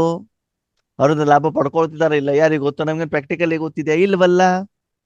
ನಾಳೆ ದಿನ ನಿಮ್ಮ ಎದುರುಗಡೆ ಬರುವಂತ ಸಂಖ್ಯೆನೂ ಕೂಡ ಕಡಿಮೆ ಆಗ್ಬೋದು, ನಿಮ್ಗೆ ಸೇವೆನೂ ಸಿಗದೆ ಇರ್ಬೋದು. ಅವಾಗ ಒಬ್ಬರೇ ಕೂತ್ಕೊಂಡ್ಬಿಟ್ಟು ಏನ್ ಮಾಡ್ಬೇಕಾಗಿ ಬರ್ಬೋದು, ತಪಸ್ ಮಾಡ್ಬೇಕಾದ ಅವಶ್ಯಕತೆ ಇರಬಹುದು, ಅನಿವಾರ್ಯತೆ ಬರ್ಬೋದು. ಆವಾಗ ನಿಮ್ಮ ಸ್ಥಿತಿ ಏನೇನ್ ಮಾಡ್ಬೇಕು, ಚೆಕ್ ಮಾಡ್ಕೊಳ್ಬೇಕೆ ಹೊರತು ನಮ್ಗೆ ಸೇವೆ ಸಿಕ್ಕಿದಾಗ ನನ್ನ ಪುರುಷಾರ್ಥ ಚೆನ್ನಾಗಿದೆ, ಜನ ಹೊಗಳದಾಗ ಚೆನ್ನಾಗಿದೆ, ಅಂತ ನೀವೇನಂತ ಮಾರ್ಕ್ ಕೊಟ್ಕೊಂಡ್ಬಿಟ್ರೆ, ಒಂದು ದಿವಸ ಹೊಗಳಿಲ್ಲ ಅಂತಂದ್ರೆ ಡಮ್ ಡಸ್ ಪೂರ್ತಿ ದಿನ ಏನಾಗ್ಬಿಡ್ತದೆ, ಸ್ಥಿತಿ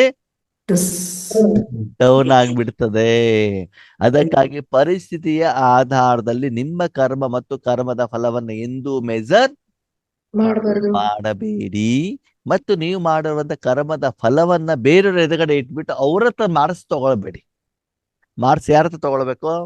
ಬಾಬಾ ಬಾಬಾ ಟೀಚರ್ ಹತ್ರ ತಗೊಳ್ಬೇಕೆ ಹೊರತು ನಿಮ್ಮ ಸಹೋದ್ಯೋಗಿ ಹತ್ರ ಜೊತೆಗಾರನ ಹತ್ರ ಅಲ್ಲ. ಪಾಠ ಮಾಡೋದವ್ರು, ಕ್ವಶನ್ ಕೊಡೋದವ್ರು, ಉತ್ತರ ಕೊಡ್ಬೇಕಾಗಿದ್ದವರಿಗೆ ಅವರಿಂದ ನಾವೇನ್ ತಗೊಳ್ಬೇಕು? ಉತ್ತರ ತಗೊಳ್ಬೇಕು ಅಂತಂದ್ರೆ ಅದು ಆಕಾರನೋ ನಿರಾಕಾರನೋ? ಈಗ ಈಶ್ವರಿ ಸೇವೆ ಮಾಡ್ಬಿಟ್ಟು ನಾನು ಎಷ್ಟು ದೊಡ್ಡ ಬಿಲ್ಡಿಂಗ್ ಕಟ್ಟಿದ್ದೇನೆ, ಎಷ್ಟು ಜನರಿಗೆ ಕೊಟ್ಟಿದ್ದೇನೆ ಹೇಳೋದಕ್ಕಿಂತ ಆಂತರಿಕವಾಗಿ ನಾನು ಎಷ್ಟು ಖುಷಿಯಾಗಿದ್ದೇನೆ ಹೇಳೋದೇನು ಇಂಪಾರ್ಟೆಂಟ್. ಇನ್ನೊಂದು ಮಜಾ ಏನು ಗೊತ್ತಾ? ನೀವು ಆಂತರಿಕವಾಗಿ ಎಷ್ಟು ಸ್ಟ್ರಾಂಗ್ ಆಗ್ತಾ ಹೋಗ್ತಿರೋ ಅಷ್ಟೇ ಸಮಸ್ಯೆಗಳ ವಿಘ್ನಗಳು ಏನಾಗ್ತಾ ಇರ್ತವೆ, ದೂರ ಅಷ್ಟಾಗಿ ಬರ್ತವೆ, ಅಷ್ಟು ಜೋರಾಗಿ ಬರ್ತದೆ ಅಲ್ವಾ? ಆದ್ರೆ ಏನಾಗಬಾರ್ದು, ನಾವು ಹೆದರಬಾರ್ದು. ಓಕೆ, ಅಷ್ಟೇ. ಬಂದಾಗ ನಾವು ಬಾಬನ ಹತ್ರ ಹೋಗ್ಬಿಟ್ಟು ಗೊಳೋ ಅಂತ ಏನ್ ಮಾಡ್ಬಿಡ್ತೀವಿ, ಅಳ್ಬಾರ್ದು. ಅಳ್ತೀವಿ, ಅಳಬೇಕು. ಅದ್ದಾಗ ಮಗು ಅಂತ ಬಾಬಾ ಏನ್ ಮಾಡ್ತಾರೆ, ತಪ್ಕೊಳ್ತಾರೆ, ಮುದ್ದು ಮಾಡ್ತಾರೆ, ಪ್ರೀತಿ ಮಾಡ್ತಾರೆ. ಮಗು ಪ್ರಪಂಚದವ್ರು ಬೈತಾರ, ಅವ್ರ ಹತ್ರ ಹೋಗ್ಬೇಡ, ನನ್ನ ಹತ್ತನೇ ಇರು, ನನ್ ಜೊತೆಯಲ್ಲೇ ಇರು, ನನ್ನ ಮಾತನ್ನ ಕೇಳು ಅಲ್ವಾ? ಕೆಲವೊಂದ್ಸಲ ನಾನು ಬಾಬನಿಗೆ ಕೇಳ್ತಾರೆ ಏನಂತ, ಬಾಬಾ ಒಳ್ಳೆ ಸೇವಾಧಾರಿಗಳು ಎಲ್ಲಾ ರೀತಿ ಸೇವೆ ಮಾಡಿರ್ತಾರೆ, ಯಾಕೆ ಬಾಬಾ ಬಿಟ್ಬಿಟ್ಟು ಹೋಗ್ತಾರೆ ಅಂತ ಕೇಳ್ತೇನೆ ನಾನು. ಯಾರಿಗೆ? ಬಾಬಾ ಏನು ಉತ್ತರ ಹೇಳ್ಬೋದು? ಏನು ಉತ್ತರ ಹೇಳ್ಬೋದು? ಏನ್ ಹೇಳ್ಬೋದು ಹೇಳಿ ನೋಡೋಣ. ನೀನ್ ನೋಡ್ಕೊ ಮಗು, ಬೇರೆಯವ್ರದ್ದು ಯಾಕೆ ನೋಡ್ತೀಯ? ಒಳ್ಳೆ ಸೇವಾಧಾರಿಗಳಿದ್ರೆ ಅವರೇ ನಿನ್ ನೆನಪಿಗೆ ಬರ್ತಾ ಇರ್ತಾರೆ, ಅವಾಗ ನಾನ್ ನಿನ್ ನೆನಪಿಗೆ ಬರೋದಿಲ್ಲ, ಅದಕ್ಕಾಗಿ ನಾನು ಹಂಗ್ ಮಾಡ್ತೀನಿ ಅಲ್ವಾ? ಒಳ್ಳೆ ಸೇವಾಧಾರಿಗಳೇ, ಇವ್ರು ಒಳ್ಳೆ ಸೇವೆ ಮಾಡ್ತಾರಪ್ಪ ಅಂತ ನನ್ ಗಮನ ಎಲ್ಲಿ ಹೋಗ್ತದೆ? ಆತ್ಮದ ಕಡೆಗೆ, ಆ ಶರೀರದ ಕಡೆ ಅವ್ರ ಬಗ್ಗೆ ಮೋಹ ಹೋಗುತ್ತೋ ಹೋಗಲ್ವೋ? ಹೋಗುತ್ತೆ. ಬಾಬಾ ಎಂತ ಸ್ವಾರ್ಥಿ ಅಂತ, ನೀನ್ ನನ್ನನ್ನು ಬಿಟ್ಟು ಬೇರೆ ಯಾರನ್ನು ಹೆಚ್ಚಿಗೆ ಪ್ರೀತಿ ಮಾಡಬಾರ್ದು. ಏನ್ ಮಾಡಬಾರ್ದು? ನನ್ನನ್ನು ಮಾತ್ರ ಪ್ರೀತಿ ಮಾಡ್ಬೇಕು ಹೊರತು ನಿನ್ನ ಪ್ರೀತಿ ಅನ್ನೋದು ಬೇರೆ ಕಡೆ ಹೋಯ್ತು ಅಂತಂದ್ರೆ ಅವರ ನಿನ್ನ ಸಂಬಂಧ ಏನ್ ಮಾಡ್ಬಿಡ್ತೇನೆ. ಎಷ್ಟು ಚೆನ್ನಾಗಿ ಬಾಬಾ ಪಾಠ ಕಲಿಸ್ತಾರಂತ, ನಿನ್ನ ಅವ್ರನ್ನ ಪ್ರೀತಿ ಮಾಡು. ಅದು ಮೊದಲು ಪ್ರೀತಿ ಯಾರೇನ್ ಮಾಡ್ಬೇಕಂತೆ? ಅದಕ್ಕಾಗಿ ನೀನು ಯಾರ ಮೇಲೆ ಮೋಹ ಇಟ್ಟಿದೀಯಾ, ಧನದ ಇಚ್ಛೆ ಇಟ್ಟಿದೀಯಾ, ಹೆಸರು ಕೀರ್ತಿ ಇಟ್ಟಿದೀಯಾ ಅಂತ ನಾನು ಒಂದು ನಿನಗೆ ಕೊಡೋದೇ ಇಲ್ಲ, ಅಲ್ಲಿ ಫೇಲ್ ಮಾಡ್ಬಿಡ್ತೇನೆ. ಯಾಕೆ? ನೀನ್ ಯಾವಾಗ್ಲೂ ಎಲ್ಲಿರ್ಬೇಕು? ನನ್ನ ಜೊತೆಲೇ ಇರ್ಬೇಕು, ನನ್ನ ಮೊದಲೇ ಇರ್ಬೇಕು. ನಾನು ಕೊಟ್ಟಿದ್ದನ್ನೇ ಏನ್ ಮಾಡ್ಬೇಕು? ತಿನ್ಬೇಕು. ಯಾಕಂದ್ರೆ ನಾನು 5,000 ವರ್ಷದಂತೆ ಸಿಕ್ಕಿದ್ದೇನೆ ಅಂತಂದ್ಮೇಲೆ ನಿನ್ನ ಜೊತೆಲಿ ಇದ್ಬಿಟ್ಟು ನಾನು ಮುದ್ದಾಡ್ಬೇಕು, ಪ್ರೀತಿಯಿಂದ ಇರ್ಬೇಕು ಅಲ್ವಾ? ನಿಜ ಅಲ್ವಾ? ಅವಾಗ ಇದೆಲ್ಲ ನಮ್ಗೆ ಏನು ಪಾಠ ಕಲ್ಸ್ಕೊಡತ್ತೆ ಅಂತಂದ್ರೆ, ನಿಜವಾದ ಪ್ರೀತಿ ಕೊಡೋರು ಯಾರು? ಶಾರೀರಿಕವಾಗೂ ನಮ್ಗೆ ನಿಜವಾದ ಪ್ರೀತಿ ಕೊಡೋದು ನಮ್ಗೆ ಜನ್ಮ ಕೊಟ್ಟದ್ದು ಅಪ್ಪ ಅಮ್ಮ ಅಲ್ವಾ? ಹೊರಗಡೆ ಜನ ಏನ್ ಮಾಡ್ತಾರೆ, ನೀವು ಬೇಕಾದ್ರೆ ಅಬ್ಸರ್ವೇಷನ್ ಮಾಡಿ, ಕೆಲ್ಸಕ್ಕೆ ತಕ್ಕಾಗ ಹೊಗಳ್ತಾರೆ ನಿಮ್ಮನ್ನ, ಹೌದಾ? ಕೆಲ್ಸ ಆದ್ಮೇಲೆ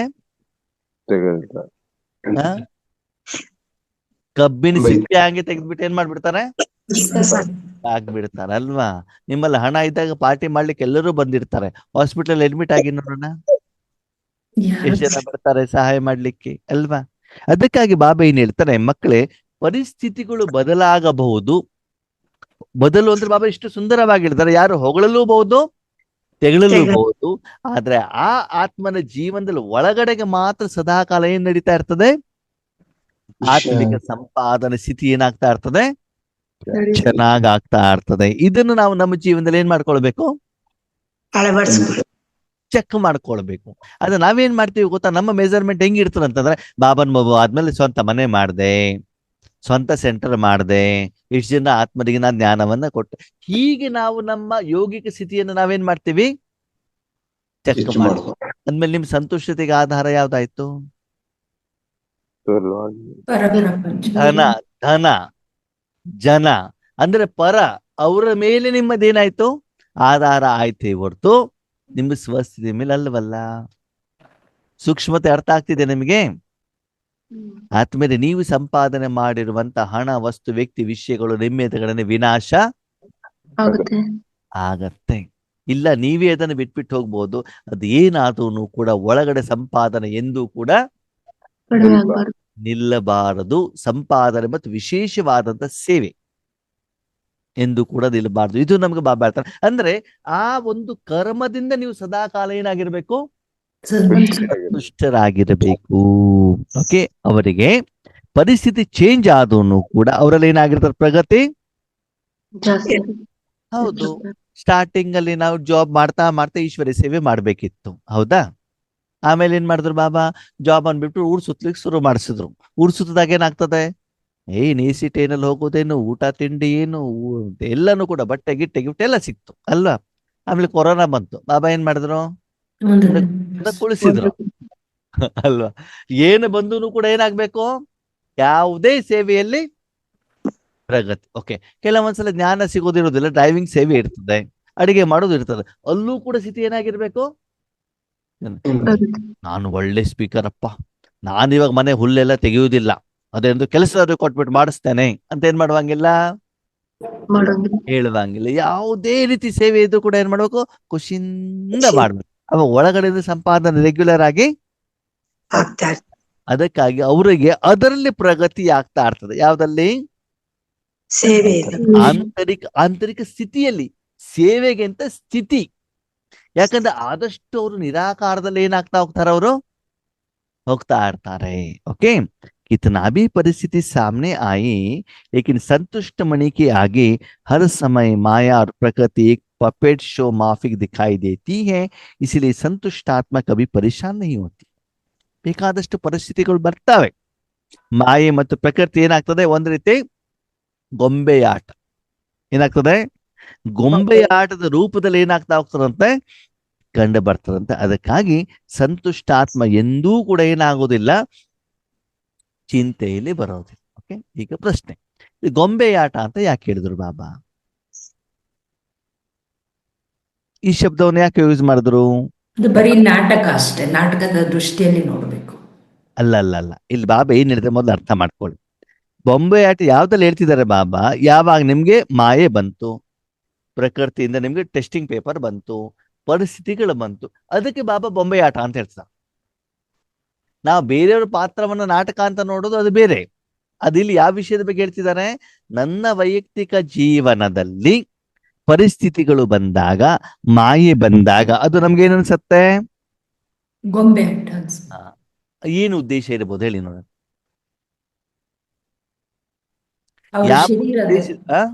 ಶರೀರದಲ್ಲಿದ್ದು ತೊಂದರೆಗಳು ಕೊಡ್ತಾ ಇರ್ತಾರೆ. ಆಮೇಲೆ ಒಂದ್ಸಾರಿ ಜನ ಹೊಗಳ್ತಾರೆ, ತೆಗಳ್ತಾರೆ, ಅದೆಲ್ಲ ಆಟನೇ ಆಗುತ್ತಲ್ಲ. ಆಮೇಲೆ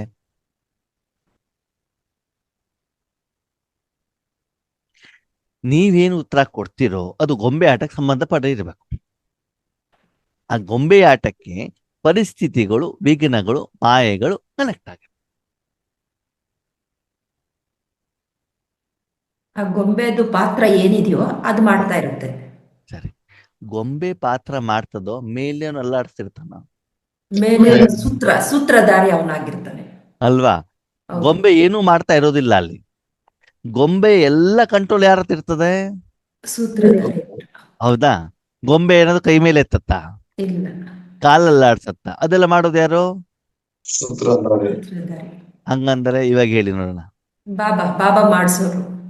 ಅಂದ್ರೆ ಇಲ್ಲಿ ಏನೇ ಬಂದು ಕೂಡ ಬಾಬನಿಗೆ ಹೇಳ್ತೀರಾ, ಏನ್ ಮಾಡ್ತೀರಿ? ಮೇಲ್ಗಡೆಗೆ. ಸೂತ್ರಧಾರಿ ಕೆಳಗಡೆಗೆ ಇರ್ತಾನ, ಮೇಲ್ಗಡೆಗೆ ಇರ್ತಾನ? ಅವ್ನು ಕಾಣ್ತಾನ? ಇಲ್ಲ. ಕಾಣೋದು ಯಾವ್ದು? ಗೊಂಬೆ. ಹೌದು ತಾನೆ? ಹಾಗೆ ನಿಮ್ಮಲ್ಲಿ ಸಮಸ್ಯೆ ಬರ್ಲಿ, ತೊಂದರೆ ಬರ್ಲಿ, ಕಷ್ಟ ಬರ್ಲಿ, ಏನು ಬಂದು ಟಕ್ ಅಂತ ನೀವೇನ್ ಮಾಡ್ತೀರಿ? ಅವಾಗ ಉತ್ತರ ಯಾರು ಕೊಡ್ತಾರೆ? ಅಲ್ಲಿಂದ ಸಿಗುತ್ತೆ. ಅವಾಗ ಅದರ ಪ್ರಕಾರ ನೀವು ಮಾಡಿದ್ರೆ ಟಕ್ ಅಂತ ನಿಮ್ಗೆ ಏನ್ ಸಿಗ್ತದೆ? ಉತ್ತರ ಸಿಗುತ್ತೆ, ಪರಿಹಾರ ಸಿಗತ್ತೆ. ಅದು ಬರುತ್ತೆ, ಅದು ತಕ್ಷಣದಲ್ಲಿ ಏನ್ ಸಿಗ್ತದೆ? ಅಲ್ವಾ? ಹೀಗೆ ಭೀಮ ಕೃಷ್ಣನ ಕಡೆ ನೋಡಿದ ತಕ್ಷಣದಲ್ಲಿ ಏನ್ ಸಿಕ್ತು? ಅಲ್ವಾ? ಇಷ್ಟೆಲ್ಲ ನಮ್ಮ ಮನೇಲಿ ಚಳಿ ಬಂದರೂ ಕೂಡ ನಮ್ಮ ಅಮ್ಮನಿಗೆ ಆರೋಗ್ಯಕ್ಕೆ ಏನೂ ಆಗ್ಲಿಲ್ಲ. ಸರಿನಾ? ನಿನ್ನೆನು ಮೊನ್ನೆಂದು ಜ್ವರ ಸ್ಟಾರ್ಟ್ ಆಯ್ತು. ಇವಾಗ ಚಳಿ ಕಡಿಮೆ ಆಗಿದೆ, ಏನಾಯ್ತು? ಜ್ವರ ಸ್ಟಾರ್ಟ್ ಆಯ್ತು. ಏನ್ ಮಾಡ್ಬೇಕು ಇವಾಗ? ನನಗೆ ಜ್ವರ ಬಂದಾಗ ನಮ್ಮ ಡಾಕ್ಟರ್ ಕೊಟ್ಟಿರುವಂತ ಮೆಡಿಸಿನ್ ಇತ್ತು, ಅದನ್ನು ಕೊಟ್ಟ ತಕ್ಷಣ ಟಕ್ ಅಂತ ಏನಾಗ್ಬಿಡ್ತು? ಕಡಿಮೆ ಆಗ್ಬಿಡ್ತು. ಹಾಗೆ ನನಗೆ ಜ್ವರ ಬಂದಿದ್ದು ಒಳ್ಳೇದೇ ಆಯ್ತಲ್ವಾ? ಯಾಕೆ ಹೇಳಿ? ಮೆಡಿಸಿನ್ ಸಿಕ್ಕಿದಕ್ಕೆ ಅವ್ರಿಗೆ ಕೊಡ್ಲಿಕ್ಕೆ ಆಯ್ತಲ್ವಾ? ಮಜಾ ಏನು ಅಂತಂದ್ರೆ, ಅಮ್ಮನಿಗೆ ಆರೋಗ್ಯ ಸರಿ ಇಲ್ಲ ಅಂತ ನಿನ್ನೆ ಮೊನ್ನೆ ಆ ಡಾಕ್ಟರ್ ಹತ್ರ ಮಾತಾಡಿದ್ದೇನೆ. ಅವರು ಬಾಬಾ BK. ನಾ ಬೇರೆ ಎಲ್ಲ ಮಾತಾಡ್ಬಿಟ್ಟು ಅಮ್ಮನ ಆರೋಗ್ಯ ಮಾತಾಡಿದ್ರೊಳಗಡೆ ಫೋನ್ ಏನಾಗ್ಬಿಡುತ್ತೆ, ಯಾವುದೋ ಕಾರಣದಲ್ಲಿ ಸ್ಟಾಪ್ ಆಗ್ಬಿಡುತ್ತೆ. ಆದ್ರೂ ಕೂಡ ಇಲ್ಲಿ ಏನಾಗಿದೆ? ಸಮಸ್ಯೆ ಏನಾಯ್ತು? ಪರಿಹಾರ. ಅವಾಗ ಏನಾಗತ್ತೋ ಅದು ನಿಮ್ಗೆ ಏನಾಗ್ತದೆ? ಆ ಸಮಯದಲ್ಲಿ ಪರಿಸ್ಥಿತಿ ಅಂತ ನಿಮ್ಗೆ ಅನ್ಸತ್ತೆ. ಇರ್ತದೆ, ಅದರಲ್ಲಿ ಮುಂದೆ ನಿಮ್ಗೆ ಏನಿರ್ತದೆ? ಲಾಭನೇ ಇರುತ್ತೆ. ಕಲ್ಯಾಣ ಇರ್ತದೆ. ಮತ್ತೆ ಅದು ಪಪೆಟ್ ಶೋ ಅಂತಂದ್ರೆ ಅದರ ಪ್ರಭಾವ ನಮ್ಮ ಮೇಲೆ ಗೊಂಬೆಯಾಟ. ಗೊಂಬೆ ಯಾರು ಆಡಿಸ್ತಾ ಇದ್ದಾರೆ? ಬಾಬಾ ಸೂತ್ರಧಾರ. ಗೊಂಬೆ ಸೂತ್ರಧಾರ ಆಡ್ತಾರೆ. ಓಕೆ. ಎದುರುಗಡೆ ಗೊಂಬೆ ಆಟ ನೋಡಿದವರು ಜೋರಾಗಿ ಚಪ್ಪಾಳೆ ಹೊಡೆದಾಗ ಗೊಂಬೆ ತುಂಬಾ ಖುಷಿ ಆಗ್ತದೆ. ಆಗಲ್ಲ, ಯಾಕೆ? ಅದು ನಿರ್ಜೀವ. ಅದಕ್ಕೆ ಏನು ಗೊತ್ತೇ ಆಗೋದಿಲ್ವಲ್ಲ. ಅದು ಜನರಿಗೆ ಕಾಣೋದು ಯಾವುದು? ಗೊಂಬೆ. ಹಾಗೆ ನಿನ್ನ ಮನಸ್ಸಿನ ಸೂತ್ರವನ್ನ, ಬುದ್ಧಿಯ ಸೂತ್ರವನ್ನ, ಮನಬುದ್ಧಿಯ ಲೈನ್ ಅನ್ನ ಕ್ಲಿಯರ್ ಆಗಿ ಇಟ್ಟುಕೊಂಡಾಗ, ಜೀವನವನ್ನ ಭಗವಂತನಿಗೆ ಒಪ್ಪಿಸಿದಾಗ ನೀನು ಕೇವಲ ಗೊಂಬೆ ಆಗ್ತೀಯ ಹೊರತು ನೀ ಸೂತ್ರಧಾರಿ, ನಾ ಪಾತ್ರಧಾರಿ. ಆ ಹಾಡು ಹಾಡಿ ನೋಡೋಣ. ಹಾಡು ಗೊತ್ತಾ? ನಗಿಸಲು ನೀನು, ನಗುವೆನು ನಾನು, ನಾನೊಂದು ಗೊಂಬೆಯು, ನೀ ಸೂತ್ರಧಾರಿ, ನಿನ್ನ ಎದಿರು ನಾ ಪಾತ್ರಧಾರಿ. ನಿನ್ನ ಎದುರು ನಾನು ಪಾತ್ರಧಾರಿ. ಅದು ಜನರ ಎದುರುಗಡೆಗೆ ಹೆಂಗ್ ಕಾಣ್ತಾ ಇರ್ತದೆ? ನಾನೇ ಪಾತ್ರ ಮಾಡ್ತಿದ್ರೆ ಜನರಿಗೆ ಕಾಣ್ತಾ ಇರ್ತದೆ. ಆದ್ರೆ ವಾಸ್ತವಿಕತೆ ಏನು? ನನ್ನ ನಡೆಸ್ತಾ ಇದ್ದಿದ್ಯಾರು? ಇವ ತಾನೆ. ಇಲ್ಲಿವರೆಗೆ ಏನಾಗ್ತಿತ್ತು? ಶರೀರ ಕಾಣ್ತಾ ಇತ್ತು ಜನರಿಗೆ. ಜನ ಏನ್ ತಿಳ್ಕೊಂಡಿದ್ರು? ಶರೀರನೇ ಪಾತ್ರ ಮಾಡತ್ತೆ ಅಂತ. ಅದು ಆಕ್ಚುಲಿ ಪಾತ್ರ ಮಾಡ್ತಿದ್ಯಾರು? ಆತ್ಮ. ಈಗ ಯಾರು ಪಾತ್ರ ಮಾಡ್ಬೇಕು? ಬಾಬಾ ಮಾಡ್ಬೇಕು. ಅವಾಗ ಸೂತ್ರಧಾರಿ ಯಾರು? ಯಾವ್ದು ಸೂತ್ರ ದಾರ? ಯಾವುದು? ಮನಸ್ಸು. ದೂರದಲ್ಲಿದ್ದವ್ರಿಗೆ ಆ ದಾರ ಇದೆ, ಅದು ತುಂಬಾ ಸಣ್ಣಗಿರ್ತದೆ. ಆ ಸೂತ್ರನು ಕೂಡ ಏನಾಗೋದಿಲ್ಲ, ಕಾಣೋದಿಲ್ಲ. ಹಾಗೆ ಏನೇ ಕರ್ಮ ಮಾಡಬೇಕಾದ್ರೂ ಕೂಡ ನಿಮ್ಮ ಮನಬುದ್ಧಿಯನ್ನ ನೀವು ಭಗವಂತನಿಗೆ ಜೋಡಿಸಿದಾಗ ಆ ಕರ್ಮ ಮತ್ತು ಕರ್ಮದ ಫಲಕ್ಕೆ ಜವಾಬ್ದಾರಿ ಯಾರಾಗಿರ್ತಾರೆ? ಅಲ್ವಾ? ಗೊಂಬೆ ಆಟ ಆಡಿದ್ಮೇಲೆ ದುಡ್ಡು ಸಿಗ್ತದೆ. ಯಾರಿಗೆ? ಗೊಂಬೆಗೋ, ಗೊಂಬೆ ಆಡ್ತಾವನಿಗೋ? ಹೌದು ತಾನೆ. ಹಾಗೆ ಇಲ್ಲೂ ಕೂಡ ಬಾಬಾ ಏನ್ ಹೇಳ್ತಾರೆ, ಈ ಎಲ್ಲ ಟೆಸ್ಟಿಂಗ್ ಪೇಪರ್ಗಳು ಬಂದಾಗ್ಲೂ ಕೂಡ ನೀವು ಬಾಬನ ಮಡಿಲಿಗೆ ಹೋಗ್ತೀರಿ. ಹೌದು ಅಲ್ವಾ? ಹೌದು. ವಾಸ್ತವಿಕತೆ ಏನು ಗೊತ್ತಾ? ನಮಗೆ ಅವಾಗ ಸಮಸ್ಯೆ ಬರ್ತದಲ್ವಾ, ಅವಾಗ್ಲೇ ಬಾಬಾ ನೆನಪಿಗೆ ಬರುತ್ತೆ ಅಲ್ವಾ? ಹೌದು ಅಲ್ವೋ? ಅವಾಗ್ಲೇ ಬಾಬನ ಮನೆ ಭೋಗ ಮಾಡಿಸ್ಬೇಕು ಅಂತ ಗೊತ್ತಾಗೋದು. ಆವಾಗ್ಲೇನೆ ಅಲ್ಲಿ ಹೋಗ್ಬಿಟ್ಟು ಯೋಗ ಮಾಡೋದು. ಅಮೃತ ವೇಳೆ ಹೇಳೋದು ಯಾವಾಗ? ಕಷ್ಟ ಬಂದಾಗ. ಕಷ್ಟ ಬಂದಾಗ ಅಲ್ವಾ? ಸಮಸ್ಯೆ ಬಂದಾಗ ಕೆಲವೊಂದು ಆತ್ಮಗಳು ಗೊತ್ತಾಗ್ತದೆ ಗ್ರೂಪ್ನಲ್ಲಿ, ಅವ್ರು ಅಮೃತ ವೇಳೆಗೆ ಬಂದಿದ್ದಾರೆ ಅಂತ. ಏನರ್ಥ? ಇವ್ರಿಗೇನೋ ತೊಂದರೆ ಆಗಿದೆ ಅಂತ. ಇವರಿಗೇನೋ ತೊಂದರೆ ಆಗಿದೆ ಅಥವಾ ಇವತ್ತೇನೋ ಇಂಪಾರ್ಟೆಂಟ್ ಕೆಲಸ ಆಗ್ಬೇಕಾಗಿದೆ. ಅದಕ್ಕಾಗಿ ನಮ್ಮಲ್ಲೊಂದು ಗಾದೆ ಇದೆ, ಕಾಮ ಪೂರ್ತಿ ಮಾಮ ಅಂತ. ಕೆಲಸ ಆಗೋವರೆಗೆ ಮಾತ್ರ ಮಾಮ ಮಾಮ ಮಾಮ ಮಾಮ. ಕೆಲಸ ಆದ್ಮೇಲೆ ಮಾಮನೂ ಇಲ್ಲ, ಅಳಿಯಾನೂ ಇಲ್ಲ. ಹಾಗೆ ಶಿವಬಾಬನನ್ನು ಕೂಡ ನಾವೇನ್ ಮಾಡಿದೀವಿ? ಸ್ಥೂಲ ಕಾರಣಕ್ಕೋಸ್ಕರ ಭಗವಂತನನ್ನು ಉಪಯೋಗ ಮಾಡ್ಕೊಳ್ತಾ ಇದ್ದೇವೆ. ಅದಕ್ಕಾಗಿ ಅವರಿಗೆ ಆ ಮಾಯೆ ಏನನ್ಸತ್ತೆ? ಪಪೆಟ್ ಶೋ ಅಂತಂದ್ರೆ ಏನು ಅಂತಂದ್ರೆ, ಮಾಯೆ ಬಂತು, ಮಾಯೆ ಹೊರಟೋಯ್ತು. ಆದ್ರೆ ಆ ಮಾಯೆ ಹೊರಟೋಗ್ಲಿಕ್ಕೆ ಕಾರಣ ಯಾರು? ಯಾರು ಸೂತ್ರಧಾರ ಇದಾನಲ್ಲ, ಯಾರ ಕೈಯಲ್ಲಿ ನೀವು ಕೊಟ್ಟಿದ್ದೀರಲ್ಲ, ಯಾರಿಗೆ ಜವಾಬ್ದಾರಿ ಕೊಟ್ಟಿದ್ದೀರಲ್ಲ, ಯಾರಿಗೆ ಸಮಸ್ಯೆಯನ್ನು ಹೇಳಿದಿರಲ್ಲ, ಅವನು ಆ ಸಮಸ್ಯೆಯನ್ನ ಪರಿಹಾರ ಮಾಡ್ತಾರೋ ಮಾಡಲ್ವೋ? ಮಾಡ್ತಾರೆ. ಯಾವಾಗ? ಮನಬುದ್ಧಿಯನ್ನ ಜೋಡಿಸಿದ. ಅದರ ಮೊದಲು ನೀನು ಈಶ್ವರಿಯ ಕಾರ್ಯಕ್ಕೆ ಈಶ್ವರನಿಗೆ ಸಹಯೋಗವನ್ನು ಕೊಟ್ಟಿದ್ದೆ ಆದರೆ ಆ ಕರ್ಮದ ಫಲದಿಂದ ಅವನು ನಿನ್ನ ಸಮಸ್ಯೆಯನ್ನು ಪರಿಹಾರ ಮಾಡ್ತಾನೆ. ಬಿಟ್ರೆ ಅದ್ರ ಮೊದ್ಲೇನೆ ನೀನು ಹೋಗ್ಬಿಟ್ಟು ಬಾಬಾ ಅಂತಂದ್ರೆ ಬಾಬಾ ಏನು ಮಾಡೋದಿಲ್ಲ. ನೀವು ಕೆಲಸವನ್ನ ಮಾಡಿ ಸ್ಟೇಟ್ ಬ್ಯಾಂಕ್ ಆಫ್ ಇಂಡಿಯಾದಲ್ಲಿ ನಿಮ್ಮ ಬ್ಯಾಂಕ್ ಬ್ಯಾಲೆನ್ಸ್ ಅಲ್ಲಿ ಹಣ ಇಟ್ಟಿದ್ರೆ, ನಿಮ್ಮ ಮನೇಲಿ ಯಾರಿಗೂ ಆರೋಗ್ಯ ಸರಿ ಇಲ್ಲ, 2 ಲಕ್ಷ ಬೇಕು ಅಂತಂದ್ರೆ ಏನ್ ಮಾಡ್ತೀರಿ? ATM ಕಾರ್ಡ್ ಕೊಡ್ತೀರಿ, ನಂಬರ್ ಒತ್ತೀರಿ, 2 ಲಕ್ಷ ಟಕ್ ಅಂತ ಪೇಮೆಂಟ್ ಮಾಡ್ತೀರಿ. ಅದು ನೀವು ಸಂಪಾದನೆ ಮಾಡಿದ್ಯಾ ಹಣ ತಾನೆ. ಹಾಗೆ ಈಶ್ವರಿ ಸೇವೆ ಮಾಡಿದಾಗ ಆಟೋಮೆಟಿಕಲಿ ನೀವೇನಾಗಿರ್ತೀರಿ? ಸಂತುಷ್ಟವಾಗಿರ್ತೀರಿ. ಇರ್ತೀರೋ ಇಲ್ವೋ? ಆ ಸೇವೆಯ ಫಲ ಏನು ಮಾಡ್ಬಿಡ್ತದೆ ಅಂತಂದ್ರೆ, ಇಂಥ ಪರಿಸ್ಥಿತಿಗಳು ಬಂದಾಗ ಪರಿಸ್ಥಿತಿಯಿಂದ ಹೊರಗಡೆ ಬರ್ಲಿಕ್ಕೆ ನಿಮ್ಗೆ ಏನಾಗ್ತದೆ? ಸಹಜವಾಗ್ತದೆ. ಅವಾಗ ಆ ಕರ್ಮ ಏನಾಗತ್ತೆ? ನಿಮ್ಗೆ ಗೊಂಬೆಯಾಟ ಅಂತ ಅನ್ಸುತ್ತೆ. ಏನನ್ಸುತ್ತೆ? ಅಂದ್ರೆ ಆ ಆಟದ ಪ್ರಭಾವ ಗೊಂಬೆಯ ಮೇಲೆ ಬೀಳೋದು. ಹಾಗೆ ನಿಮ್ಗೂ ಕೂಡ ಪರಿಸ್ಥಿತಿ ವಿಘ್ನಗಳ ಪ್ರಭಾವ ಏನಾಗಬಾರ್ದು, ಬೀಳಬಾರದು. ಬೀಳಬಾರ್ದು. ಓಕೆ, ನಿಮ್ಗೊಂದು ಪ್ರಶ್ನೆ. ನೀವು ಚೆನ್ನಾಗಿ ಈಶ್ವರ್ಯ ಕಾರ್ಯ ಮಾಡ್ತಿದ್ದೀರಾ, ಈಶ್ವರ್ಯ ಸೇವೆ ಮಾಡ್ತಿದ್ದೀರಾ, ನಿಮ್ಗೆ ಒಳ್ಳೆ ಸಫಲತೆ ಬರ್ತಾ ಇದೆ, ಸರಿನಾ? ನೀವು ಮಾಡಿ ಸರಿ ಇಲ್ಲ ಅಂತ ಊರ್ನವರೆಲ್ಲ ಬೈತಾರೆ, ನಿಮ್ಗೆ ಬೇಜಾರಾಗತ್ತೋ ಆಗಲ್ವೋ? ಇಲ್ಲ, ಹೌದು. ಆ ಆಗಲ್ಲ. ನಗರತ್ನಕ್ಕ ಆಗಲ್ಲ ಅಣ್ಣ. ಆಗಲ್ಲ ತಾನೆ? ಯಾಕಂದ್ರೆ ನೀವು ಮಾಡ್ತಾರೆ ಸರಿ ಅಂತ ನಿಮ್ಗೆ ಆಂತರ್ಯವಾಗಿ ಗೊತ್ತಲ್ಲ. ಹೌದು.